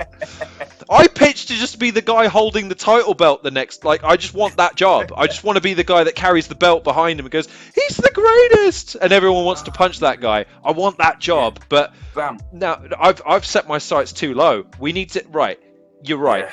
Anyone who watches this, you now know what you need to, do you want to say battle rap or not? Well, then call Steven Seagal. He's not like he's doing anything. He's on a reservation somewhere pretending he's the incarnation of an ancient Native American ghost. One Like, last quick fact about Steven Seagal, because we're on. gonna get our little weird segue. Oh yeah, we are. He once reckoned he taught Anderson Silva how to kick. I saw the footage of that. Yeah. Do you know there's footage of that? Yeah. There's actual footage. I saw it and I was like, bro, I'm gonna be real. I'm pretty sure Anderson Silva learned to kick when he was like in the womb. You kick in the womb, bro. Like, it's just a normal thing. Yeah, it's a normal. That's just regular. It's what humans do. Yeah, that's what humans do. God. And then when I watched the video, and I was like, oh, what technique is that, man? And I'm sure, didn't Anderson Silva break his leg kicking somebody? Yes, that would be why you listen to Steven Seagal. Well, he makes films. He don't beat people up. He makes movies, bro. Like, come on. Oh shit! I never equated the leg break to that. I never equated that to that. That's amazing. That's what happens when you let a movie star teach you how to kick. Like, no, ask someone who can kick. Do you know what I mean? Like, yeah, get advice from a donkey, somebody, like anything at all, man. It's just weird. It'd be like, I don't know. Like Doink teaching Mike Tyson how to punch. Do you know what I mean? Like, bro, we don't believe you. we just don't. That footage of him, he's so sick. He's like hands front. I don't know if he had the bandana on at the time. He might have. I don't remember. It's such a lack of effort. There's so little effort in the kick that he does. Like, I'll be honest, I'd let you kick me like kick, go on then, go on. Kick me like that, bro. It's not gonna hurt. There was so little effort. And I'm like, bro, you didn't teach one of the baddest guys in the UFC how to kick, bro. You didn't. No. Apparently he did. He looked Ariel Hawani dead in the eye. I mean, granted, he was wearing those blue faded sunglasses that, again, cool. And, I'm sorry. There comes a point where black leather jacket, jeans, goatee, and blue faded sunglasses were cool. They were cool. I'm just saying that time was right around the time that, like, we were all trying to figure out what was cool. So if you'd have asked us, we'd have said it would have cool. You would have gone to a person who actually knew what they were talking about, and they went, no, that'd be ridiculous. Like, clearly, he's trying too hard to be cool. And when someone tries a bit too hard to be cool, rule of thumb, they're not cool. They're not cool guys. I'm just, look, I wore a leather jacket in school when I had no fucking idea what I was doing, okay? Trying to be cool. If that's a lesson, kids, if you want to wear a leather jacket, wear it because it is just what you want to wear. Don't wear it because you want people to go, wow, he's wearing a leather jacket. I guess he's really cool. Yeah. No, I did have a leather jacket, but it was one of, the pilot's jackets with the big sheepskin collar. Yeah. I had one of those, and we was they're cool. Not too bad. Yeah, they're not too bad. They're not too bad. I kind of associate leather jackets with the funds. That's the point. That's the point. Yeah. And that's the rule of thumb, that he was the only guy wearing the jacket because that was to distinguish him from the other characters in the show. From everybody else, yeah. And that's it. It was in the 1950s. A mad thing. When I was little, the Happy Days used to come on all the time when I was a kid. I used to love watching Happy Days, right? And I always wanted to be in Happy Days. And then, right, I got to a certain age, and then I learned what America was like in the 1950s. Mm-hmm. I realized, I was like, oh, that's why there's no black people in Happy Days. That's the thing, isn't that a trip? The fact that he was considered an ethnic character in that television show. There were people when that TV show came out. So he's Italian American, is he? Yeah. Okay. Well, it's very suspicious. I mean, there's probably a reason why he's dressed like a ruffian. I'll keep my eye on him. It's like, come on, man. In fact, but that's where the Chappelle stuff got me, man. Like, I didn't really get my head around the notion of, like, historic racism until I started watching Chappelle's show, and you see the way he would illustrate those discrepancies in the perception of culture from different people in just a light-hearted way, but in a very pointed way. And that was obviously continued with Boondocks, but like Chappelle's way of just kind of, I never got over the racial draft. For me was it, like the racial draft where he's like, so let's bring in Tiger Woods, he's half Chinese, half black, and then they kind of play on that, and they like they highlight the absurdities of this of the discrimination that each race places on each other to highlight you're all stupid, all of you, and all of your it's all dumb. Do you not understand it? But like there's something that he brought a playfulness to it where he was trying to like, look, it's in everybody, so let's try. And that was one of his greatest lines in his stand-up special where he's like, look guys, there has to be a period of truth and reconciliation in order for this to progress. If it doesn't progress, we're stuck in the same cycles as we are for the last bit. And that's why if you want to view things now through an optic of, well, things have changed, therefore we're done, we're never going to be done. And that's a problem, because you have to view it through the optics of, great, things have got better, but they still happen within a cycle, which means that you'll forget and things will regress and they'll probably get worse than they were before. Yeah, as it seems we're going now. Like it looks like that now, man. Like genuinely over, like in America, it's gone crazy. Like your bar in the Georgie Roots battle, like that was when I say to Jules. Oh, so it was the so he was so Georgie Roots is I think some of it is the wokeness of, again, even that word has negative connotations, but for the purpose of this conversation we'll utilize that. And in the final round you made reference to the Euros final, where 3 young men who'd carried their country miss kicking a ball, and that then their punishment is that they have to have their identities torn apart by the same people who would have paraded them and built statues of them in the streets had they angled a ball differently. Yeah, do you know what? I'm not going to lie to you, yeah?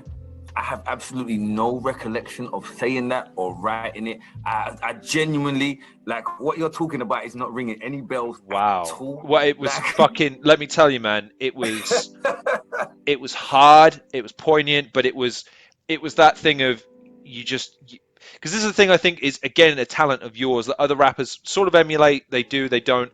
You get to the truth of an issue in its simplicity, and then you emulate. But you've obviously written it with, because you've mentioned in past interviews you like punchlines, so I imagine it's that kind of process. But the fact that you have the ability to distill ideas down simply, so an audience can get on board initially, and then you take them on the journey from there.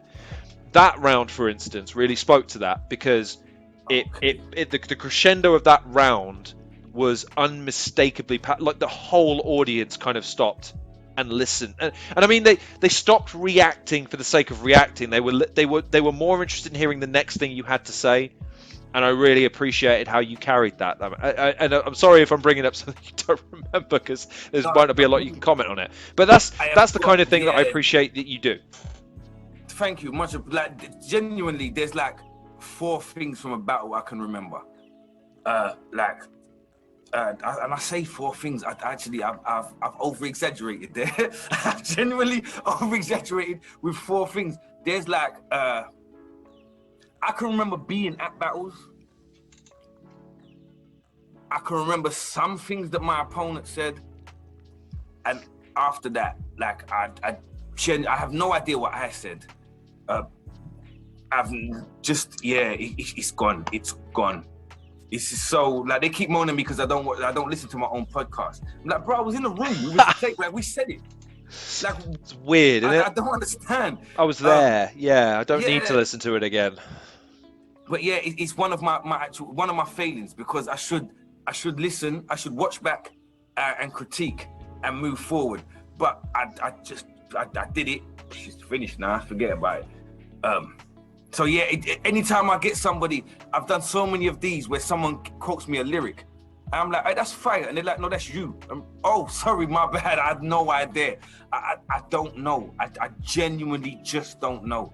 And then I've got a lot of battles. Like, how am I supposed to remember everything that I said to everybody, man? It's like, it's that thing of, I think a lot of people, they'll put their own emotional content on what you've said. It'll resonate, but to you, like, again, it's weird how things kind of take on lives of their own when you don't intend them to.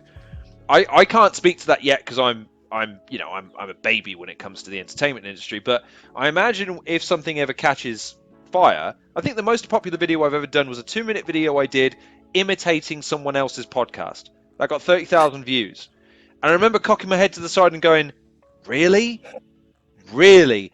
That's the fucking thing you guys will watch. It won't be my detailed analysis of a game. It won't be my really thorough breakdown journalistically of a game's news story that I spent a whole week researching. It's me in my fucking living room listening to a podcast, taking my phone and going, this will be funny. Hello and welcome to the TIFO Football Podcast. I put it up and people are like, this is the funniest shit ever. Really? Yeah. Really? Yeah. Okay. But that's the thing. The audience they're the master of this game, man. They're the ones who decide. That's it. They decide what's hot and what's not, man. Yeah, it's weird. It's weird. But that aside, I remember, didn't you have a question for me, young man? I did have a question. Young man. I get to say that, bro. This is a success if only because I got called young man. Young man. Everybody else in my life these days, you're old as shit, because I am. Bro, the whole scene calls me uncle. There's nothing. Do you know what's mad, right? The other day, it weren't even the other day, it was about maybe a year and a half ago. I was standing outside of here, bunning annoyingly, and a car went past, and I heard, "Uncle!" And I looked up, and it was a friend of my mum's. Oh my days! But that's a mark of respect in a way, though. Surely, like you're seen as like.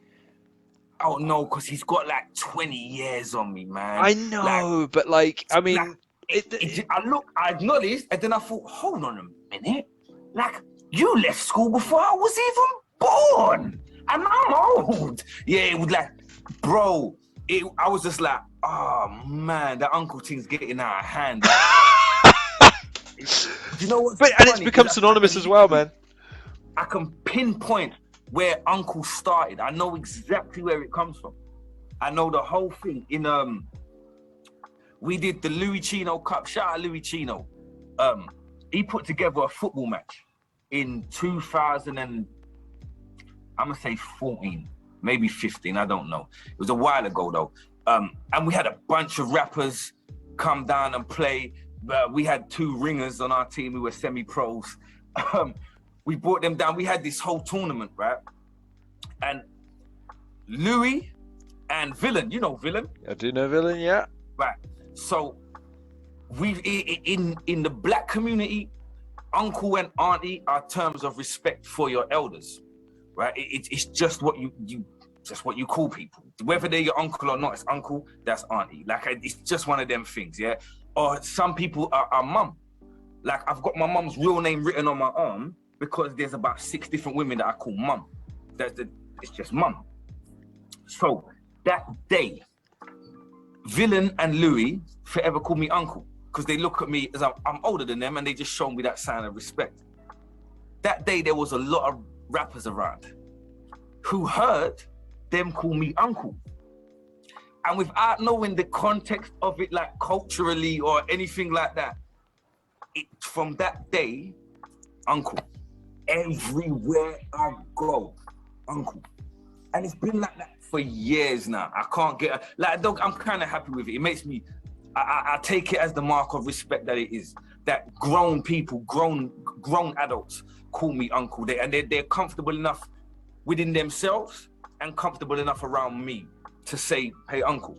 And I just thank you so much. But it's funny because I can genuinely pinpoint the day that it came to life, that it sparked. We was all playing football.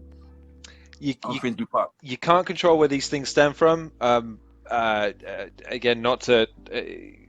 I was once called Ronaldo by a friend of mine, and I thought it was from my footballing ability. No, it's because he said, no, when you smile, you make me feel uncomfortable like Ronaldo does. I didn't know how to take that at the time. It's like one of those things. It's like, some girls say Ronaldo's like a hot guy. I get he's in physical shape. There is something a bit off about that face, though. I wouldn't trust that guy with it's the fact that something I valued. He had at 18. Do you know what I mean? Like his face that he has at 37 is not the same face he had at 17, and that is. You know? I mean, he's a weird cat from the perspective of he's basically cloned himself to produce offspring. I mean, that's a new one on me. I think when you don't even trust your own sperm to do the job, like you've got to have doctors to come in and make sure that thing is certifiably as top tier as it can be. Like, okay, brother, Yeah, listen, hey, listen, he's driving 5 Bugatti Veyrons and lives in more houses than he has fingers. I'm not really one to criticize the outlook he has on life. I'm just saying that I've got 2 kids.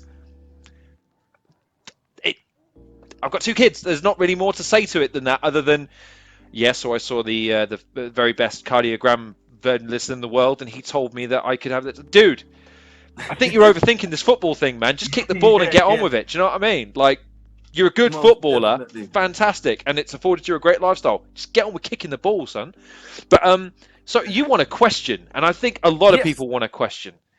They're gagging for a question That'll at this point. make me a third one, and I'm gonna kill the goodwill for the fuck of it, for the bant.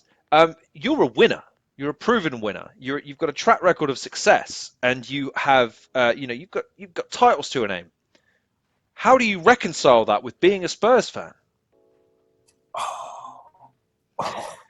Now, I know we've had a pleasant conversation, and we probably had a fairly good one. I felt like, though, the Joker in burning it down, though. So I want to thank everyone for watching this podcast, because I think Tony's coming to my house and he's going to take care of things. So thank you very much for watching this edition of the Halcyon Show. Please like, share, and subscribe while there's a channel to be subscribed. Hey, yo, that was I can throw it up because you guys are killing us in the league at the moment, so it's okay to have this conversation because you guys have gotten to the Champions League final, you've beaten us in the league, you've signed probably more better players than us over the last 5 years. You guys are in a nicer look, okay, I said it, okay? They've got beers that fill up from the bottom, okay? That's better than the Emirates, guys. I'm sorry to have to admit this on air, but that was like I just didn't see it coming, bro. I called Chappelle to your cunt earlier. Come on, I can't let you off lightly. I was looking over here, and whoom, he just hit me with that one. Like, wow. Oh man. Don't you know what? Because I'm a gentleman of a particular age. When I was young, Spurs were winning everything, man. Like Spurs have won more European trophies in my lifetime than Arsenal have. Like, so. I don't know what to tell you, but no, I've been a fan since like 81, 82. 2 older uncles, Spurs fans. I'm a Spurs fan. And like 81, I think we won the cup. 82, we won the cup. 84, we won the European Cup. 87, we lost the final. 91, we won the cup. And then it went bad. Then it like after that period there, from 91 onwards, then we dropped off a shape. But it's like, do you know, as a kid, I grew up in South London, and I remember everyone was a Liverpool fan because Liverpool won everything. But my uncles told me, we live in London. Yep. You can't support Liverpool. You can't do that, right? And then one day, Millwall got promoted to the first division. And it turned out that one of the kids in my school's older brother was a Millwall fan, which made the kid in my school a Millwall fan. And he was quite a popular kid. So then everybody became a Millwall fan. And I was still a Spurs fan, like right the way through it. And I have a different type of love for Tottenham Hotspur Football Club, man. And now I'm at a position where if I angle myself right and I look the right way out my window, I can see the stadium. Like, there's certain places in Walthamstow that you can look and you can see this spaceship rising out of the ground. You can see Tottenham Hotspur Stadium, and it's a thing of absolute beauty. It's wonderful. But yeah, how do I reconcile it? Because we winners all the same, bro. We like no, that hurt so much. It killed me so bad. Jesus Christ. I'm sorry, but this is the thing.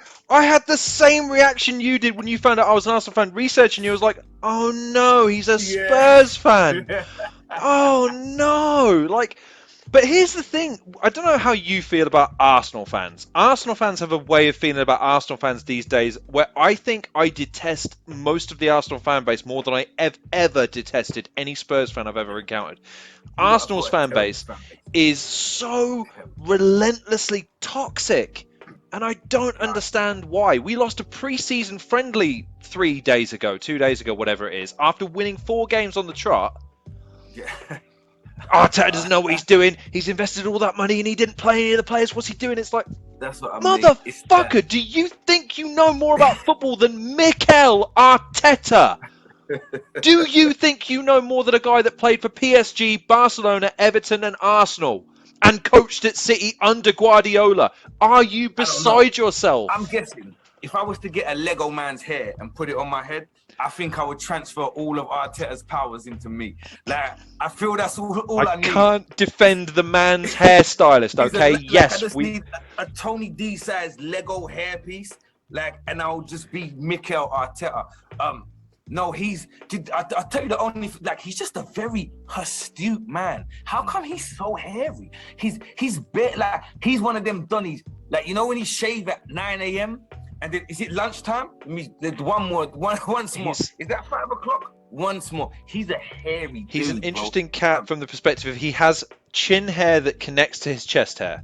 Yes. That's an odd thing to have to cope with, considering you got to figure that becomes part of a daily routine because he's very well groomed. And you're talking to a man whose sideburn doesn't connect with the part of his beard. Like this, there's no hair here. It doesn't grow. Even hair, like there's nothing here. This is nothing grows in these parts. And I still have more facial hair than my father. Imagine that, right? So I look at Arteta as some sort of like, are you a medical marvel or are you just part werewolf? I don't know. It's one of the two. It's one of the two. But it's a weird your fan base. A minute ago, they beat Chelsea 4-0. Yep. And they was talking about, oh my God, we are gonna win the league. We are this, and then they lost, and they're like, yeah, hey, no one knows what's happening. He's terrible. And they're like, bruh, first of all, it's pre-season. Like number one, it's pre-season. I'm pretty sure no one even wants to sweat when it's pre-season. Like with the season kicks off next week. I'm not trying to run too fast. Yeah, I don't want to pull a hamstring, and I've got a whole season ahead of me. But yeah, you do have a very, very toxic fan base. Although I will say, like I said to you earlier, I don't get involved in football Twitter. It's not worth it. I have noticed there's a subsection, I think, of every team has a subsection of its fans. 100%. That are just hideous people. They're just like horrific. Their opinions are terrible. And they're just like, I don't know. It's like you said earlier, do you think you know more than a football manager that who has spent his career as a player and then did his coaching badges and came up underneath like these other footballing legends, but somehow you who can't fit into an XXL football shirt, like you can't fit into one. You haven't ran since Michael Jackson was black, much less alive. And still, you think that you know more than football coaches. I get it all the time. I see it sometimes. They said, Conte wants Lucas Moura as a right back. I'll be real. What do I know? I mean, words rhyme. Like, I don't get it. Like, what do I know about whether his capabilities as a right back or how in the hell am I gonna know this? And how are you, Steve? You're a traffic warden in Milton Keynes, bro. How are you going to know more than like? I don't get it. I genuinely don't understand it. But I think there's a collection of them, and I see them on Twitter all the time. Don't matter what team they support, that they just know more than Klopp. Do you know what I mean? Dude just won the league. Like he's got a Champions League under his belt. Liverpool, put together one of the best football teams in the world. But Keith, who spends his day like just eating Greg's steak bakes, and like he knows the best way. Like how do you get the best out of Salah? Like bro, shut up, sit down and cut your toenails, Keith. Chill. Like stop. We're not hearing it no more. Like It's why I can't. I'm not invested in nothing to do with football Twitter. I don't do it. But I do love Tottenham Hotspur. You are getting an education as to why you should never fuck with a power rapper on social media. It's a fucking death sentence. Jesus Christ. That was amazing. I mean, look, because here's the thing. I couldn't agree with you more. And sometimes, though, I've been guilty in my younger days of poking that hornet's nest, knowing full well what would come out. I think it was when Lampard was appointed in Chelsea, and I just knew I couldn't help it. I was like, I guarantee you, he would have scored more goals than he manages games for Chelsea, and they come out of the fucking woodwork to say, how dare you? You're an Arsenal fan. Well, let's go after your inadequacies. And it's like, dude. Like, who cares what my opinion is? My opinion is just so innocuous and uneducated and not expert enough to even bother taking seriously. Shit, it was accurate. Fat Frank is a fraud. Look what he did to Everton. God damn. Fat Frank he's a problem. I don't know how they kept him on. I have no idea how they decide. I don't know.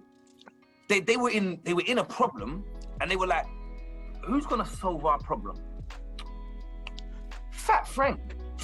The fellow who's messing up at Chelsea, right? He's the guy. Bro, like, what? Get a Sam Allardyce in, yeah? Get a Roy Hodgson. Get a Alan Pardew. Get one of them guys in, right? Who's been around the block, who knows what it is, and it will keep your team not only out of the relegation zone, but it'll get you mid-table. Like, Fat Frank had Everton on, like, last day of the season, damn near, ready to go down, man. And now, like, it's not going to get any better. He's he's inexperienced. You can't walk into a Premier League job with that little experience. You see, Ole Gunnar Solskjaer at Man U, like, he was managing, I don't know, like, We Drill Oil FC somewhere way over there, and like managed to get them, did all right. And they were like, yeah, we could give him the biggest team in the world.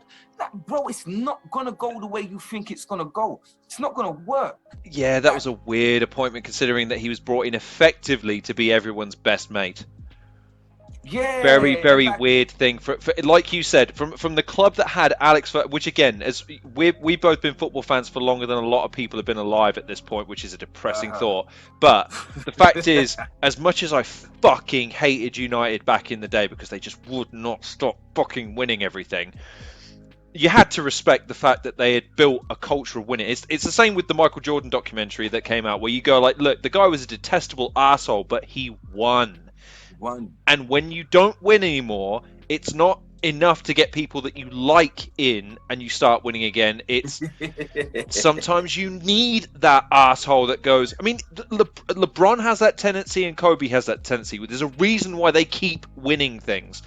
And there's that thing of, I get that you want to defend your brand, and I know you want to show a bit of loyalty to the shirt and all the rest of that sort of stuff, but that tribalism, which again, I'll hold my hands up and say Arsenal are the worst, because even though we don't have the same level of history as United, and you know, we've gone through a similar period of you know, serious success like Spurs did, we have this weird entitlement, like we were greater than the sum of our achievements, and as a result, those achievements are due us. And you know why? It's you lot's success, right? In the Wenger era, the success that you lot had over that period of time was a bunch of kids who are now adults on social media. Right. So they watched. You had the Invincibles in I think that was 04. 03, 04, yeah. Oh yeah, so 03, 04. So we 18 years past that now. So let's say you were 7, 8, 9, 10 at that time. The Invincibles. You won the league, you won cups, you did this, you did that. And it wasn't just a one-off. You won the league a couple of times during that period. Yeah. So those children who have grown up now, 18 years later, they are now 25, 26, 27, 28, they are now on social media with that sense of entitlement, and also the rose-tinted glasses of nostalgia. Where is that time when my team was doing that? Do you know what I mean? Like, where has that gone? And that's where their entitlement comes from. They grown up with a team that was doing stuff. United fans are going through it right now. Their dominance through the 90s and beyond, like, and now it's not there. And you've got people in their 30s and 40s who were fans at that time, who are now like, rah, what's happened to my club? What's really gone, like, what's really happened? And I think the slight difference with Tottenham fans is that we didn't have, there's no recent level of success like that that's comparable. There's no double winning trophy side of Tottenham in the last 30, 40 years. It happened like 61. Do you know what I mean? Like, yeah. I wasn't even born. You know what I mean? But that, so we were like, and I'm on a Tottenham podcast, The Fighting Cock. We do bits and pieces. I do a lot of work with them. They're very good friends of mine. But when we talk, it's very tongue-in-cheek and it's very self-deprecating, because we know, as much as we do, as everybody loves their football club, everybody, without a shadow of a doubt, through the ups and the downs, you have, like, you bleed that color, right? You love it so much. But where you can say, I can tell you subjectively, they're the greatest football team in the world. I love them with a passion. Then just objectively, I'm talking shit. Do you know what I mean? But you can recognize it. And I think there's a level with people that have had a certain level of success. They're having a very difficult time not having that same level of success. And especially now for Arsenal fans, I think it's like 5 years you haven't finished above Tottenham. Yeah. And that, for a team who was invincible, for a team who did, even as a kid, I can remember the amount of games we lost to Arsenal 2-1. Alan Smith, if I ever see Alan Smith, I'm going to punch him in the face of general principle from the 7-year-old Tony. Like, I'll take that punch for you, Alan, don't worry. There's a little kid inside of me that says, see him, he scored against my team and made me upset. Bang, I'll catch him. But there's that when you look back, and I think a lot of people who are now on social media, and that's the main issue as well. Everybody has an opinion. Not everyone should have a platform. And 100%. Yes. We are 100%. at an age now where everybody has a platform. So where they can't think critically and there's no objectivity to their thing, they just come out and say incredibly toxic and wrong things. And then everybody else has got to sit there, and then there's a massive pile-on. And it's like, bro, don't do it to yourself. Just take 2 seconds, read your tweet again, bro. Just read it again. Think, I wonder if anyone has an opposing opinion. Why would they have that? Try and see something from someone else's perspective, and then see if you should press send. Do you know what I mean? Like, then let's go. Because yeah, it's way different, man. It's way different. At the moment, I tell you how bad it is. In Walthamstow, you can walk around and see kids in Man City shirts.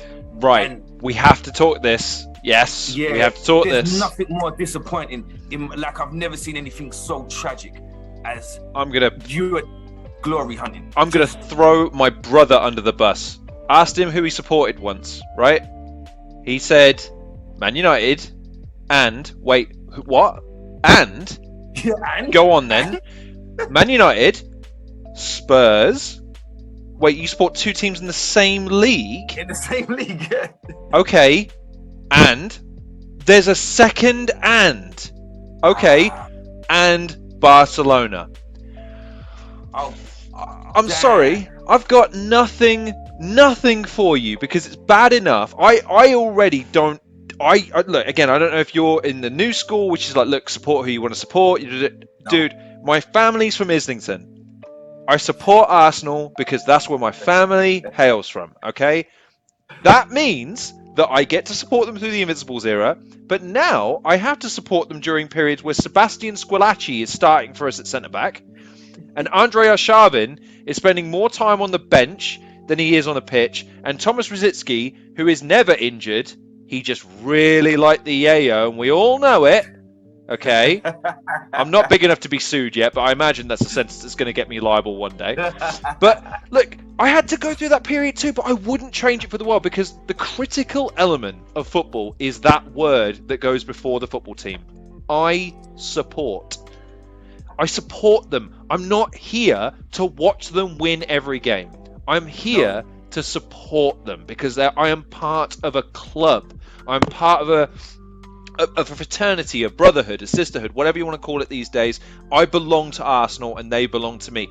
That's what football is. It's not, like you said, I've seen the gym I go to. It's full of university students. So they are the perfect litmus test for what goes on. You only see City fans, Liverpool fans, Real Madrid fans, or Barcelona fans. Occasionally you'll see an Arsenal fan, but usually they are of a certain age demographic. Let's put it that way. They ain't the university students. They're my age or older. And it's like, guys, I get that, like, I get glory is an appealing prospect, but other teams win games during the season, right? Like, I don't know. I don't know. This is turning into angry, old man yelling at angry cloud. I get that, but it is a weird thing. Because I have a soft spot for QPR, because my stepdad is a QPR fan, and he would take me to watch he would take me to QPR games just to see football. And this was when QPR had a plastic pitch. This is how long ago it was. QPR had QPR and Luton Town were the last two teams to have AstroTurf. Yeah, no grass in their stadium, plastic pitches. That was fun to play on. Yeah, mate. He used to take me there. So I have a soft spot for QPR. I look out for their results. Me and him have conversations about them and whatnot. But if they ever play Tottenham, I hope they get smashed. Like, just to smithereens. 18-0. It's one of those things. I have a little, but I support Tottenham Hotspur, man, through and through. That's where it's at. It's been that way for over 40 years, and it's never gonna change. It's not going to change. Like, never. I'm upset my son doesn't like football, but my daughter is a Tottenham fan. And yeah. That's how I hold on to that. I'm upset he doesn't like football. What happened? Did he just sit you down one day and say, Dad, listen? No. My son, yeah, he just literally, I tried, and he's like, Dad. Listen, Dad, I'm really sorry, but I just don't like it. I'm sorry. No. Oh, I tell you what, I haven't done. Yeah, I haven't showed you this game. Harry Kane bagged this hat trick. Let's sit down. No, Dad, stop. Just listen to me. I just think it's ridiculous. Okay, 22 grown men chasing after a ball. It's silly. He's not involved. You should hear his opinion. I watch a lot of old 70s kung fu films. That's my thing. I was raised on them, so I sit and watch them. For the last 6 weeks for some reason. Before I was battling Bizzo, before I battled Nugget, I watched Criminal Minds. The entire season, like 16 seasons of Criminal Minds, while I was writing for Raptor. And to write for Bizzo, I was watching Kung Fu. And he's seen me watching one day, and he's like, Dad, look at the editing. He didn't do that backflip. Oh. Wait. And then he's rewinding it and showing. And I'm saying, bro, you're spoiling my whole thing, man. What are you doing? Go to bed. Like, you're just spoiling it for me. I know the editing's terrible. I know his lips don't match up with the words that are being said, but that's part of the fun for me, man. You're mashing it up. So he's got me on. We chase Pokemon now. I catch Pokemon. That's instead of watching football with my son, I catch Pokemon with him, which is not as much fun, but it can be quite entertaining. I'm not. Hey, if you think football fans are toxic, wait until you get some of them Pokemaniacs. They are fucking vicious, my friend. Hold on. Pokemaniacs. So you are speaking to a gentleman of the persuasion of the generation who grew up with, like I said, the currency when I was a kid was Pokemon cards, and people were living and dying for those things. And then the games became a thing, and then Pokemon Go. A town near where I live called Wellingborough, there's a road that leads into Wellingborough. When that game came out, there were easily a couple of hundred people that lined that road into the town. And I remember kind of thinking, this is happening every day. What's going on in Wellingborough right now? And it turned out it was a popular Pokemon Go spot. And I remember thinking, wait, what?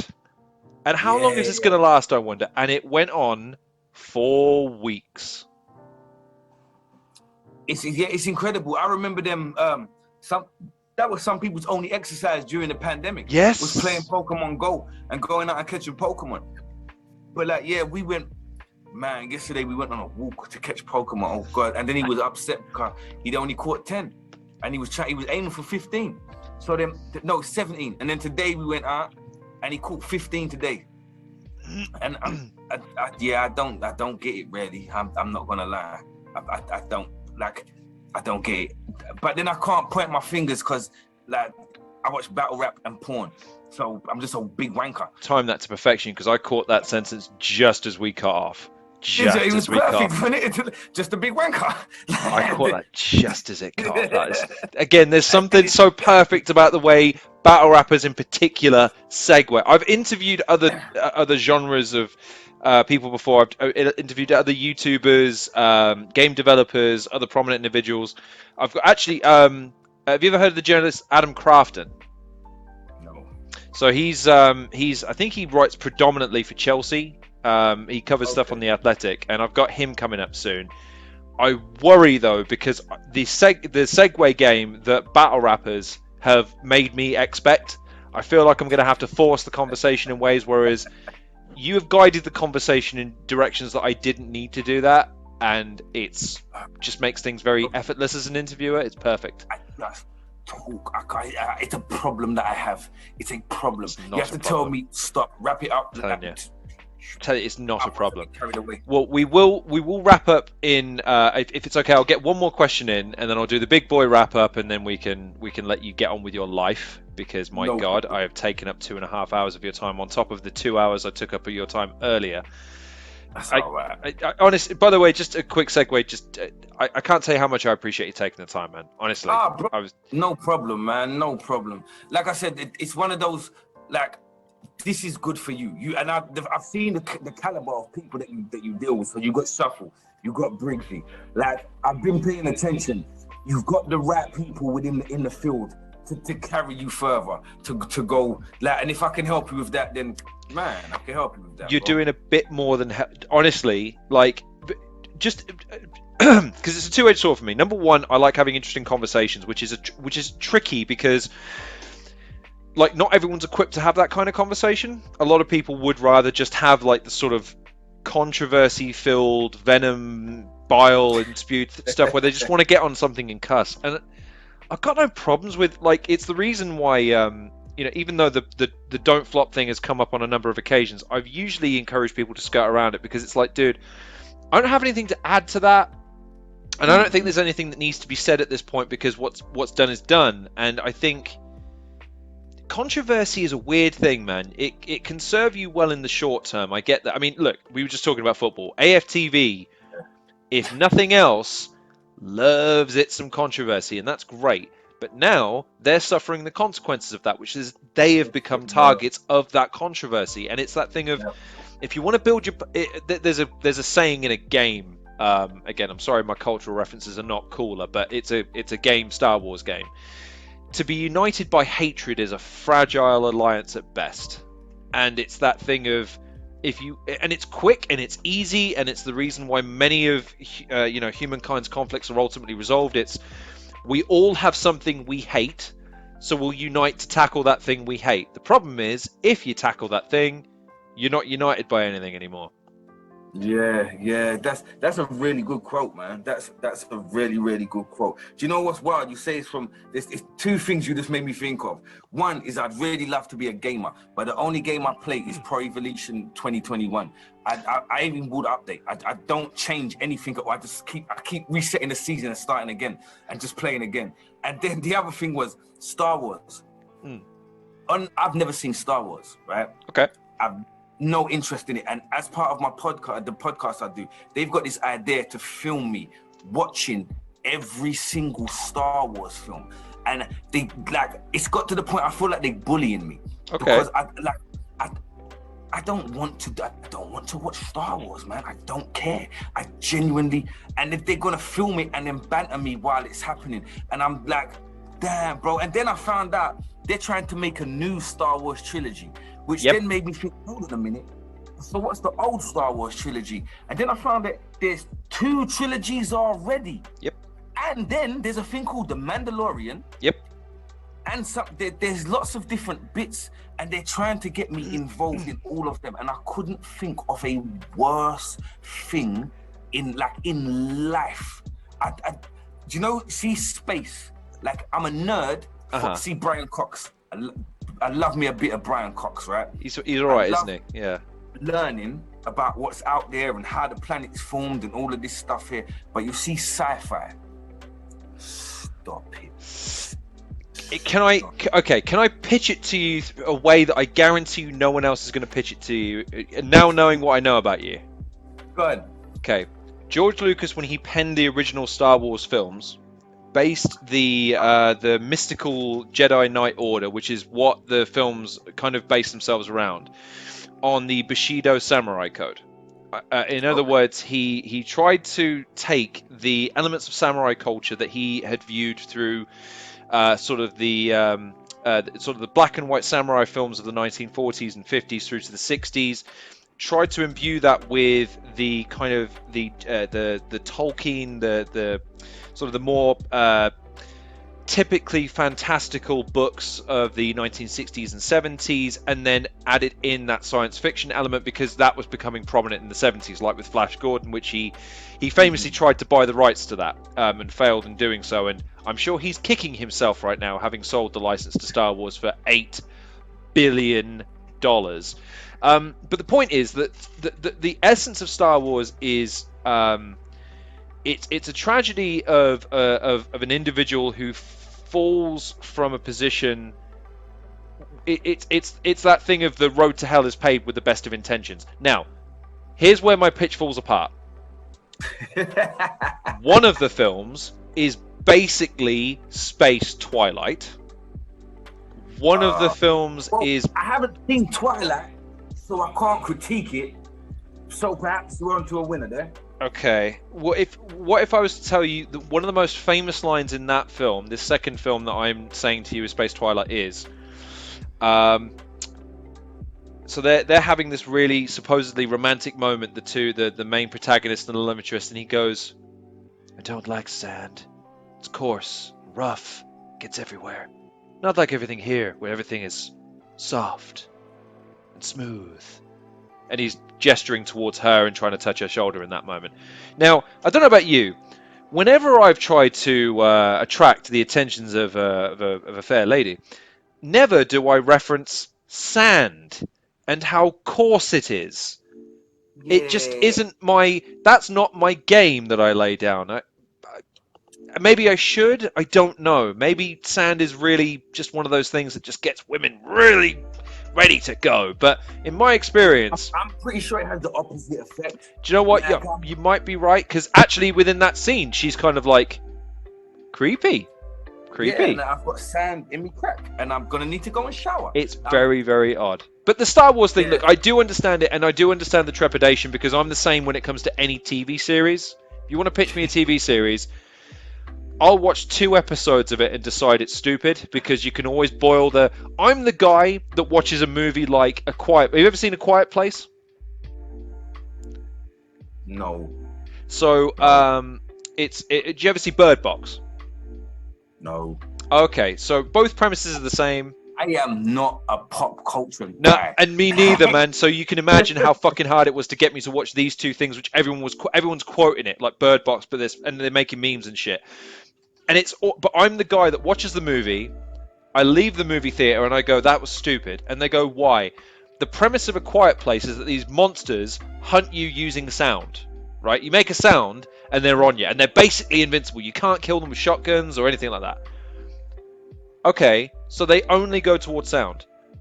What's to stop you from getting a boombox, a fishing rod, finding the biggest cliff you can, turning it on and letting them just run off a cliff? Like, what? No one critically thinks in these movies. Like, it's oh, well, they hunt with sound, so I guess that we're all dead. Wait, what? Yeah. You know one big flaw and you don't expose it? Like, it's the dumbest thing in the world. Yeah, that's it. That's in a lot of films though. Like, there's a lot of things you could just be like, bro. But then the movie would end like really quickly. And that's the point, isn't it? It's like that, but that's why it's like, you can't expect me to suspend my disbelief. Like, with all due respect to the kung fu movies of the 70s, because I'm right there with you with it, man. Like, as an editor, like, I try my best to make things like this interview is going to be a challenge because I'm going to try and make it look smooth and segue into things and make it make sense and all the rest of it. I do watch something like those old school Bruce Lee movies, for instance, like Enter the Dragon or Game of Death, and you go, someone was professionally paid to do this editing job. Someone in the sound department put that read of this sentence with that lip sync and expected me as a critically thinking individual to buy "We Must Go." Someone was paid money to do that. Meanwhile, you know, it's weird. It's very odd. I'm not convinced about the Star Wars thing, man. Although, do you know what? I did used to watch. I like Star Trek. Okay, interesting. Okay. Yeah, but I mainly like Star Trek because when I was a kid, like Captain Kirk, like I've been like a pervy guy for a long, like since I was about 3 years old. I just like women. And Captain Kirk went to different planets. He had sex with a green lady. And when I was a kid, I thought that's like the pinnacle.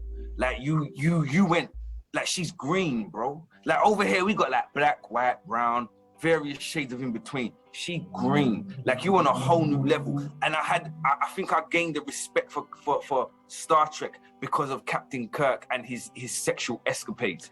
And it's probably not the best foundation for learning about sci-fi, right?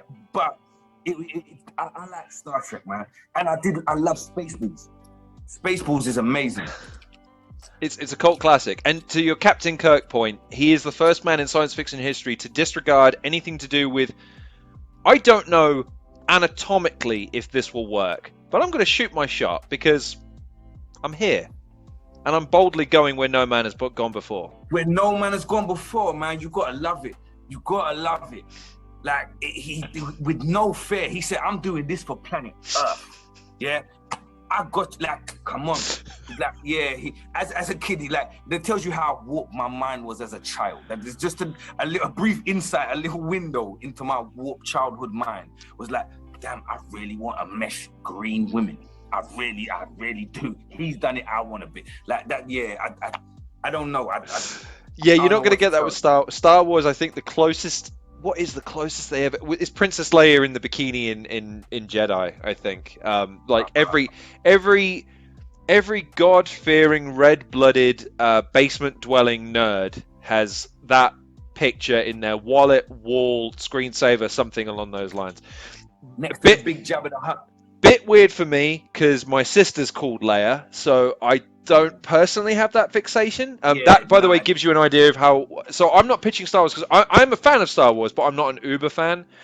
My mum and stepdad went to the movies in full costume, and one of their kids is called Leia, and the other one is called Hayden after Hayden Christensen, the actor that played Anakin Skywalker in the movies. Well, I thought you were going to say Luke. Yeah, I swear to God, I thought you were going to say one called Luke. They had twin girls, and they were going to say if one of the girls was a boy, it would have been Luke and Leia. And they went on, by the way, that wasn't something that they just told their friends. They went on BBC 3 when that was just starting out on a television show, and someone said, so we've got a couple of Uber fans here, and there they were. One was sat in a Darth Maul mask, the other one was in a Yoda mask. They took them off, and they did the interview, and they said, so how many times you watch the movies? Thousands of times. And the presenter was dressed as Leia as well.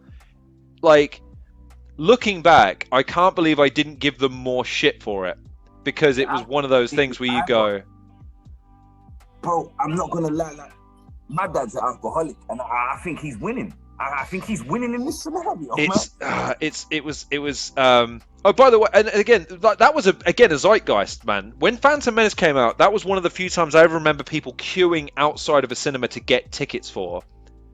But it's a kids' fantasy film series. It's not really it's for kids. They watched that film 7 or 8 times before I got to go and see it. So I'm like, motherfucker, I'm 10 years old and I'm. They was like, no, this is us. This is for us. So Lawn is an afterthought. Yeah, you can see it after we've critiqued it several times. Then Lawn gets his opportunity. Damn, bro. I love you, Mum. I do love you, but your fandom of Star Wars is something that continues to perplex me in the same way that your fandom of Michael Jackson continues to perplex me. But those are subjects better served for a psychiatrist. Anyway, let's get back to the interview, shall we? I'll tell you what. Let's wrap up with kind of a nebulous question, because I want to give you the opportunity to be able to kind of talk about some of the things that you've done more generally, or what you think is worth mentioning. Because again, having gone through your repertoire battles, having gone through some of the projects that you've been a part of, and the sort of the skits and a lot of the film producing, the films that have been produced with you, your writing, to a certain extent, your performative acting skill, because again, there's an element of performative to a lot of the film stuff. What do you think is the thing that you want to be known for the most? And I don't mean it from the perspective of a battle or a battle rapper. When you hope people think of Tony D as the performer, what do you hope that they take away from what you do?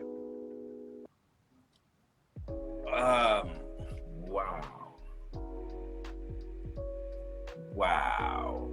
That, sir, is a very, very good question. 2 for 2. Get in there. That is excellent. What do I hope people take away from Tony D? Damn. Like, my ego is in my air right now saying, I'm the greatest! I'm the greatest!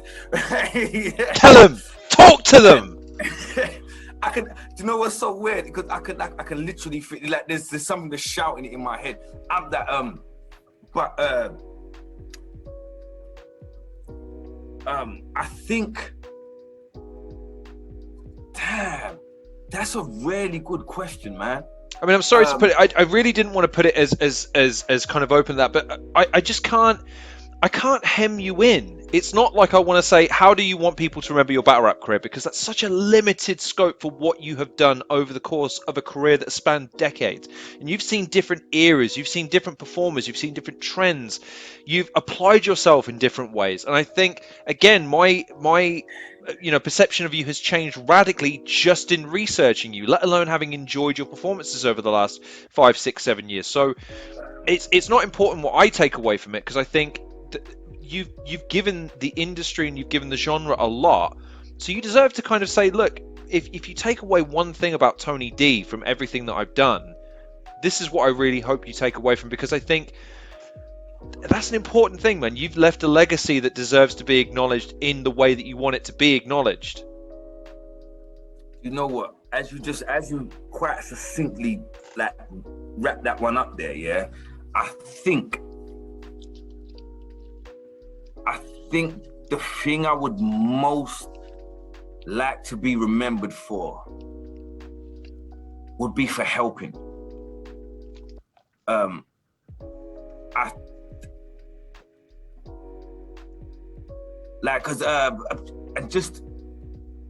It's probably a really weird thing to do, but I've recently, I'm waiting on a diagnosis of autism. It's been said I'm on the spectrum. I've taken a couple of tests. I'm waiting on my GP now to do a thing. And there's a lot of things since that's been a thing. It's made me think a lot about my own life and how I view the world and how I view my own career and stuff. And I tend to look at things through isolated incidents. So Tony D he lasted a long time, but it was one time I rapped there, and then I rapped there, and then I rapped there, and then I rapped there, and then I rapped there, and then I rapped there, and then I rapped there. And in between, I was just being me. And then like I had these little rapping times of rapping. And I think once you get past the fact that I gave you everything. I gave you my all. I gave you me. I didn't scrimp. I didn't cut anything short. When it came to the craft, to the actual, the meat and potatoes of what it is that we do, I tried to stay true to the rules that I grew up with, to the real aspects of lyricism, of flow, of entertainment. But I think much further than that. And I know because I've had conversations regarding it and stuff, but I think to help up-and-coming rappers, if I've even helped just one up-and-coming rapper who wasn't quite sure what direction he was going or just needed a bit of advice, and I was able to give him that in terms of what to do in this, then fine. In terms of education, to try to stop children from making the same mistakes I made, from walking the path that I made, because I was very, very fortunate to escape. I was very fortunate to get out of it, like with my life, genuinely just alive, being alive. If I can prevent them from going that way, and if I can show them, well, listen, you don't have to be a rapper or a battle rapper. You can be a poet. You can be a cameraman. You can write movie scripts. You can, whatever, like from all the people I know, if I can introduce you and help you, we can do that. A little while ago, I went to, just towards the end of last season, I went to a Tottenham Hotspur, the Fighting Cock Social, which is just a group of Spurs fans who watch a game. And a kid came up to me and he said, because as you probably would have seen if you follow me on Twitter, I'm very much pro LGBTQIA+. I am fully in favor. I won't have it. Don't bring any argument to me that's homophobic or transphobic. I will eat you alive, man. Likewise, by the way. Yeah, it's based in bigotry. It's not based in fact, and you're hurting people. And I'm not here to have that. I'm not here to tolerate that at all. I've experienced enough oppression. I've experienced enough hatred directed at me for things I can't control, for me to sit here and let you do it to somebody else. I won't tolerate that. I've changed my close friends' opinions on certain things. And if the ones who I haven't managed to change their opinions, they're not stupid enough to bring it up in front of me, because I won't, I'll just make you look stupid because it's based in bigotry. You don't have any facts on your side. And so a little while ago, a guy came up to me at the Tottenham Social and he was like, bro, I saw your thing and it gave me the courage to come out to my parents. And I was able to do this and that. And like, I'm humbled by like, bro, I just sit clicking buttons, bro. Like, that, I just click a couple, but that's all I do. I'm not out here waving no flags. I'm not at Pride every year. I'm not doing nothing like that. If I see something or if I mention something, I put it out there. But it helped him. And that's essentially, it doesn't matter what aspect that you know me for, where you saw me, where you met me, how we interacted, wherever you looked at, wherever you saw, whether it was even in school. I've just left, like my year sixes have just left. And I was like quite emotional to watch them go because they was my class in year 3. And I'm never gonna see them again. Like, they're gone now, man. And there's things I've tried to instill in them that will help them to go on from where they are now. And because we live, like, we in the hood, man. It's violent here. There's lots of drugs. There's lots of unemployment. And also now we've got a shift in demographic of where it's been heavily gentrified. So you've got very poor people existing in an area where there's lots of rich people doing stuff, or people with money just doing stuff that they can't access, and they've been here their entire lives, and these people have just moved in yesterday. So just trying to help them navigate that and balance that and give them value as a person, and to know your economic status doesn't matter, bro. Your sexual preference doesn't matter. Your race doesn't matter. Like, none of these things, people are going to try to put them in front of you as hurdles, but it's up to you to ignore them. It's up to you to, if you can't ignore them, knock the goddamn wall down, bro. Like, go through it. If you can't go through the wall, go and find the door. Go under, go over, go however you can. And I think that mostly, whether you know me through the Futz Butler, whether you know me from Tiny Happy People, whether you know me from battle rap, whether you know me from Poisonous Poets, whether you know me from working in your crew, whether you know me from working in your primary school, whatever it is, I hope that I helped. And I think that's probably, I've never really thought about that, you know. That question was like, mwah. Yeah, I think that's what it comes down to. Did I help? And when I get to finally close my eyes for the last time, if I know that I did all right, I tried my best to help, then I did good. I did good. That's fucking beautiful, man.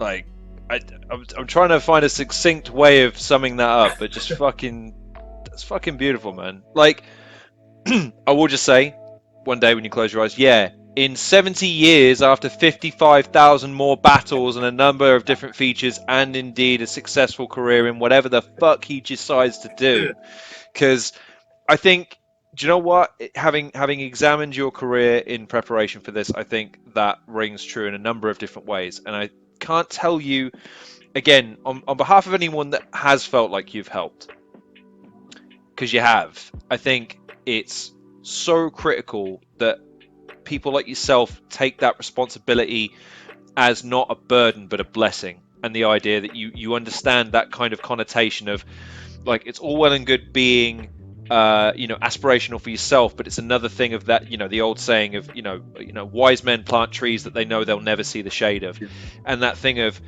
that there's more ways, there's other ways of cultivating greatness through legacy, as opposed to what I don't know what this generation will ultimately come to define as its own measure of greatness, but I think people of a certain generation backwards have an idea of greatness that will outlast that. And I think, again, if I think of Tony D, I think, yeah, someone that helps, goddamn right. But I think he helped by setting a standard, and I think he helped by setting an example that even someone like me can emulate in some small way. And I can't think of a better way to end the show than on a note of those words, bro. That's very kind, man. Well, and again, full disclosure for anyone listening to this, I am not a Billy Badass. I am not this hotshot guy who can palm off anything. I was nervous as shit. It was Tony D. Tony motherfucking D. I reached out to and said, "Do you want to do an interview on my podcast?" And when he said yes, legitimately, I had to double take and go, "Wait, really?" Like, and having had a conversation with you now for the better part of God knows how many hours, I'll bleep that out so we don't want to throw you too far into the bus with how generous you've been with your time. But honestly, it's been an unmitigated privilege and pleasure having gotten to just get some of your insight on the scene, but also beyond that. So listen, bro, the pleasure's all mine, man. You are very, very good at what you do. Let me tell you, you've got a very big future in this. Wherever direction you choose to take this in, you're gonna do very, very well, bro. Very, very well. On that note, I'm officially retiring from the interviewing scene. I'm leaving on a high note because fuck trying to top this. And this might be my favorite interview that I've done, period. So I can't thank you enough. A typical thing, I'm sorry to kind of have to go but bit by the numbers, but you deserve to have a little bit, but considering how bombastic this interview has been, is there anything you want people to be aware of going forward? Any big projects or any anywhere people can reach you on social media if they have ideas, pitches, or they just want to get in touch with you and let you share some love, man? Yeah, catch me on Twitter. I'm always on Twitter, never off Twitter. This interview has been the longest time I ain't looked at Twitter in months. It's incredible. At Tony D Poison on Twitter. I don't know my Instagram, I'm not gonna lie. Watch out for there has it come to this podcast with me and comedian David Alfie Ward and former supermodel Reese Sanders. Like, he's been on the cover of Vogue twice. How many times y'all been on the cover of Vogue? I'm just saying. So yeah, there has it come to this podcast. Have a look for that. That's on all streaming platforms, wherever it is. And look out for a little project I've got coming out with K-Night from the quarantine. That will be wrapped up during the next few weeks. God knows when it's coming out, but keep an eye out. And yeah, there's just a couple features I'll be doing. Blizzard's got an album coming out soon. I'll be on that. And yeah, just other than that, just log on to Twitter and I'll be there, man. I'll be there talking shit all day long. Go on to watch my battles, get my views up. Me versus Bizzo gonna drop soon, as soon as it comes out, man. Run them numbers up, because there's nobody that deserves it more than Bizzo. Nobody walking the face of this planet right now deserves to be in the position they're in more than Bizzo. So go watch that, an absolute classic. In my own mind, I've got like me Osh, me Adam, me Shotty, and me Ark. I think those are four of the best UK versus UK battles. And now me Biz, like Biz is up there with Shotty, Osh, Ark, and Adam the rapper. In terms of my favorite battles I've ever been a part of. So yeah, just jump on Tony D Poison on Twitter. Come and say hello, man. If you need advice, any aspiring battle rappers want to have a word, anybody just, you want me to come to your school, come, man. My rates are good. They're expensive, I'm not lying. My rates, but they're expensive, but they're good. I give a lot. Yeah, holler at me, man. I'm here. What we out to? I just love how again, this is me in the audience now, just bear with me, Tony. I give him the opportunity to put himself over. He's still shouting out somebody else. Do you need any more emphasis of the fact that the man puts the scene and the others above even like a legendary... I don't know what to tell you. I can't believe I'm having to tell this to a battle rapper. You need more you need to promote yourself better. Do you have representation? Do you have a guy that holds your belt behind you? I'll tell you what. It's okay. We'll talk turkey after the interview's done. I will be the guy. I'll get in better shape so that I can, hold it with pride and all the rest of that sort of stuff afterwards. But God damn, honestly, bro, you in good nick. I'm not going. You in good nick. Oh sir. Man, I'm gonna have to drop this for the fourth time in the fourth interview. I was actually 22 stone at the beginning of lockdown and got down to 13.5, but now I'm back up to about 15. So I'm fighting a losing battle. I'm trying to fucking. You won. Damn, you're 22. 22.3, I think, something like that. 22 pounds, 22 stone, 3 ounces, something like that. Kudos, man. Like, that's amazing, bro. 2 words: monster energy. That you just get off that fucking thing, and it's amazing how quickly you lose weight when you're not consuming more sugar than it takes to power a small town.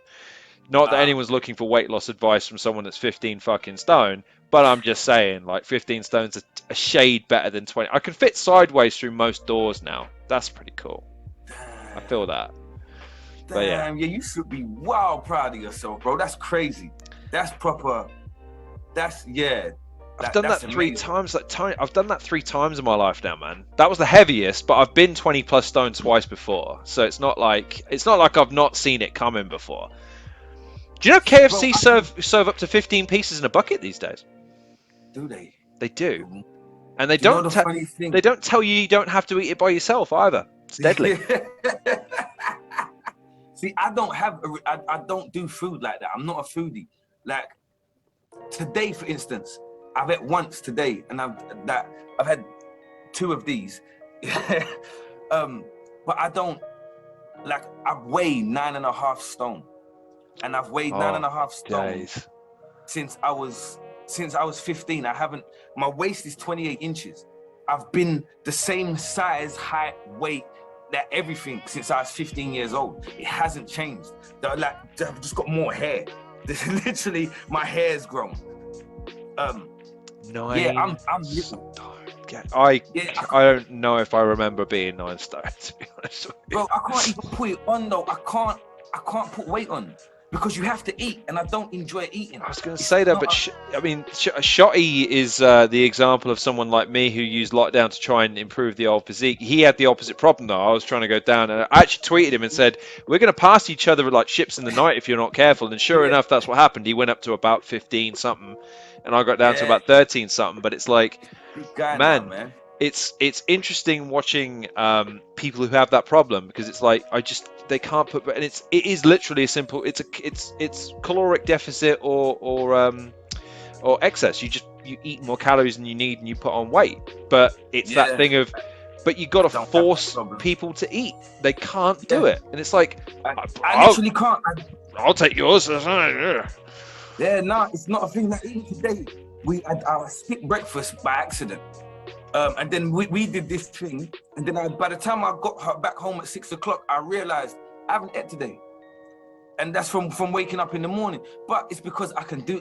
It's not a thing. I don't care. I don't feel hungry particularly, so yeah. I never understand like the opposite. Me and you are like diametrically opposed, complete opposites in it.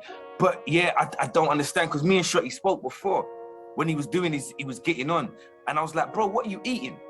And then he laid out his diet for me. And I'm not gonna lie, I felt physically sick reading it. Like that was the actual, I had a physical reaction, like I'm gonna throw up reading what you eat. Because it's disgusting to me, man. Like every 2 hours. What in the hell? Like I could drink liquor all day long. I could smoke weed all day long. But I couldn't eat all day long, man. When you get into it, man, again, I wouldn't recommend this. Like just before Christmas, when I was in properly good, like I'm not gonna lie, I was in good shape, 13.5 stone, but I was solid, like rock solid, because I was training 2, 3, 4 hours a day, and I was on it keto. I would make like this spinach, chicken, tuna, and vegetable mix, and that would be it for the day. It would you would dole it out into 3 or 4 segments, and it's just pure protein, pure vitamins, pure minerals, no carbs, minimal calories, and that's it. And like, I didn't think about food though, because you just think, well, that's just my fuel. It just gets me through. Whereas now, I can't lie, that I went to Nando's for the first time the other day. I might go back. I've got to be honest with you. They do chicken there. I don't know if you do. Your first Nando's ever? My first Nando's was in December of last year, and yeah, it was okay. I don't know if it was worth. Where do you live? Where do I live? In a place where they have Nando's. They do have Nando's. They do have it there. You just never had it. Well, but KFC was always closer, and KFC I have an affinity for. People have let me down my entire life. The Colonel has never. He has never let me down. In fact, he stepped up his game one day when I learned that they did gravy. Do you know what? There's moments in your life that you turn a corner. When I learned that they did gravy instead of wait, I can have gravy instead of beans. Let me try this gravy. What the fuck have I been doing ordering beans all my life? Give me more of that. In fact, give me 2 tubs. I'm sorry. Now you're starting to see why I'm obese. I'm fantasizing about gravy tubs. I look at them, put some gravy, and I'm like, get out of here, man. It is basically emulsified. It's an emulsified heart attack that you consume. I'm not gonna. Yeah. It's not good. You know what? I went to my friend got married at the weekend, and he married a Indian girl, and she's Hindu. So we had a traditional Indian breakfast, and they got this thing. It's like fried sugar, man. They dip it in flour, then they fry it again, and they dip it in like more sugar, and it's like this little orange thing. And I just tasted it, and you know what diabetes tastes like? Ah, yes. It was this thing, and listen, I'm black. Yeah, we from the Caribbean. I cannot take a chance with that. There's no way. My blood pressure already up here from too much salt. I could not be doing it. But yeah, I don't like the gravy. I don't really like wet food either. So I don't put gravy on my food like that. So when I saw they did that in KFC, keep that over there. That's for northern people. Like that's my sister's husband is from Durham. And he puts gravy on everything, man. Like Donnie puts it on kebabs. just cheese and gravy goes on everything. But he's 6'3", he's 20 stone. He's a big Donny, man. And like, just chill, bro. Chill. I can't. I physically can't do it. I don't like food. I don't enjoy food like that. I enjoy a nice, tasty plate of food, but one a day, and that's me. I'm cool, man. I ain't got to sit and think about It's probably the healthier way to go about it, because otherwise you end up. I don't know. Well, I drink a lot. Yeah, but like I feel like thin people live. Like I started weight training when I was like 13 or 14. And that's got to be one of the biggest mistakes of my entire life, because that then meant I have to now weight train for the rest of my life. Otherwise, I put on weight. It's really that's how it works.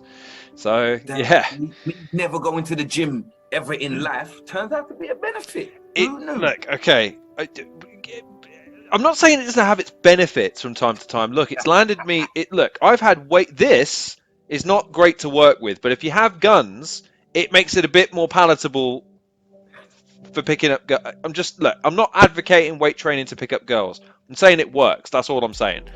2 hours later. It's kind of hard to maintain composure as an interviewer when I'm laughing this hard, man. I got to be honest with you. I'm trying to present this. Yeah. So tell me more. You know, how did that make you feel?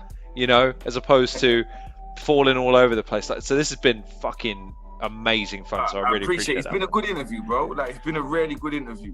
Like I said, I have difficulties with my train of thought. I would tend to ramble. I'll go and not remember where I'm starting. But the fact that you allow me to do it, and then you can draw me back and still, that, bro, it's working, man. It's working. I appreciate do really, it, really well at this. I appreciate it. Well, here's the thing. I mean, this is why I like the long. Even though I don't have a lot of.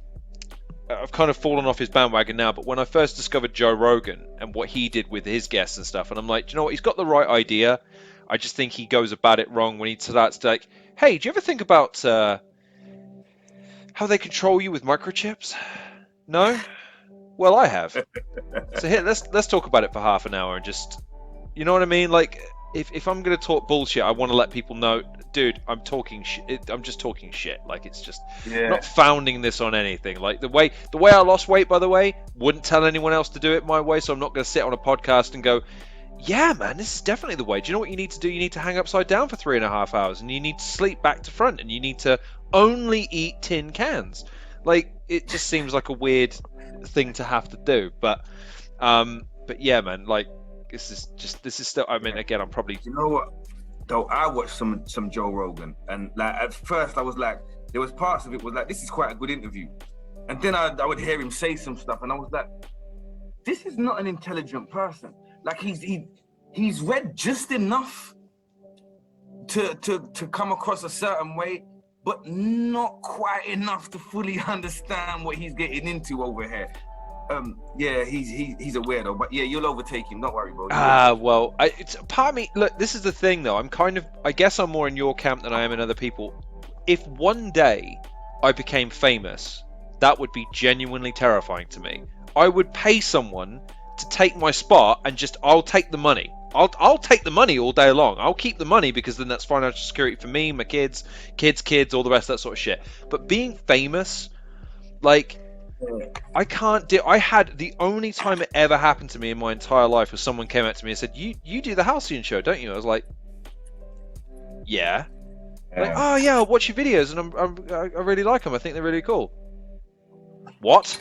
That's dope. Someone actually watched a video of mine that I don't, because again, you kind of assume that people who watch it, people you know, and they do it to go, "Oh, you do a YouTube." Oh. Well done. You know, that's adorable. Oh, okay. And you know what I mean? Like, so when a video blows up and does really well, it's kind of a weird thing to think like each of those views is a person. Like, it's still a weird thing to try and get your head around, which is why when I started YouTube, I remember thinking like, dude, if I get to 1,000 subscribers and 1,000 views a video, that would be fucking mind blowing. Because you just think 1,000 people. I get that views these days, like they had the billion video set on YouTube recently. It's like, here are all the videos that have done 1 billion views or more, and you go down the list and you go, wow, what a torrent of shit. Yeah but absolute nonsense. And somehow Rick Astley's never going to give you up doesn't make the list. How the fuck is that possible? Listen, that it's fixed because he's got to be the most. He's Yeah, he's got to be the most the most viewed video. People been getting rickrolled. Like, people been getting rickrolled since the MySpace days. Like, come on, man. Vince McMahon was once rickrolled on national television. No way. He had this weird segment, the $1 Million Giveaway, where he'd call random fans so long as they texted in with a code. And one day, he called a number, and sure enough, beep, beep, and Vince McMahon didn't know what rickrolling was because he's like 70. So he was like, hello? This weird segment where he's trying to talk to Rick Astley's fucking Never Gonna Give You Up. But again, we're all going to get to that age where one day I'm going to ask a question to my kids where it's like, so what the fuck is this? And they're going to explain it to me. I'm going to like, yeah, I'm sorry, you lost me after about 5 seconds there. I'm sorry. Yeah, it happens to the best of us, man. Jeez. But yeah, anyways, let's wrap this bad boy up so you can get on with your evening. I don't even know how I would wrap this up apart from saying, Tony D, holy shit, it's been a pleasure and an honor and a privilege to have had not one but 2 conversations with you that I will seamlessly blend into 2 so that you will never notice the differences. Don't worry about the fact that it is now nighttime outside. That is an optical illusion brought on by the microchips. I'm in a different room than the one I was in this morning. That's camera angles and stuff. Continuity is not a thing, and no one should leave comments in the comment section pointing it out because you're not clever. No one thinks you're clever. You're the kind of person that points out the difference between they, and their on Twitter. No one likes that person. Don't be that person. But yes, so we've done the plugs, we've done the shout-outs, we've done the hopefully the interesting and intrinsic questions, and all that's left to say is, Tony D, thank you infinitely for taking the time. Thank you for having me on, man. Like, I much appreciate it. Like, genuinely, thank you very much for your time. Like, you took the time to research, you took the time to write questions down and stuff, and just give me a platform to come and speak. Like, so thank you, sir. Much appreciated, brother.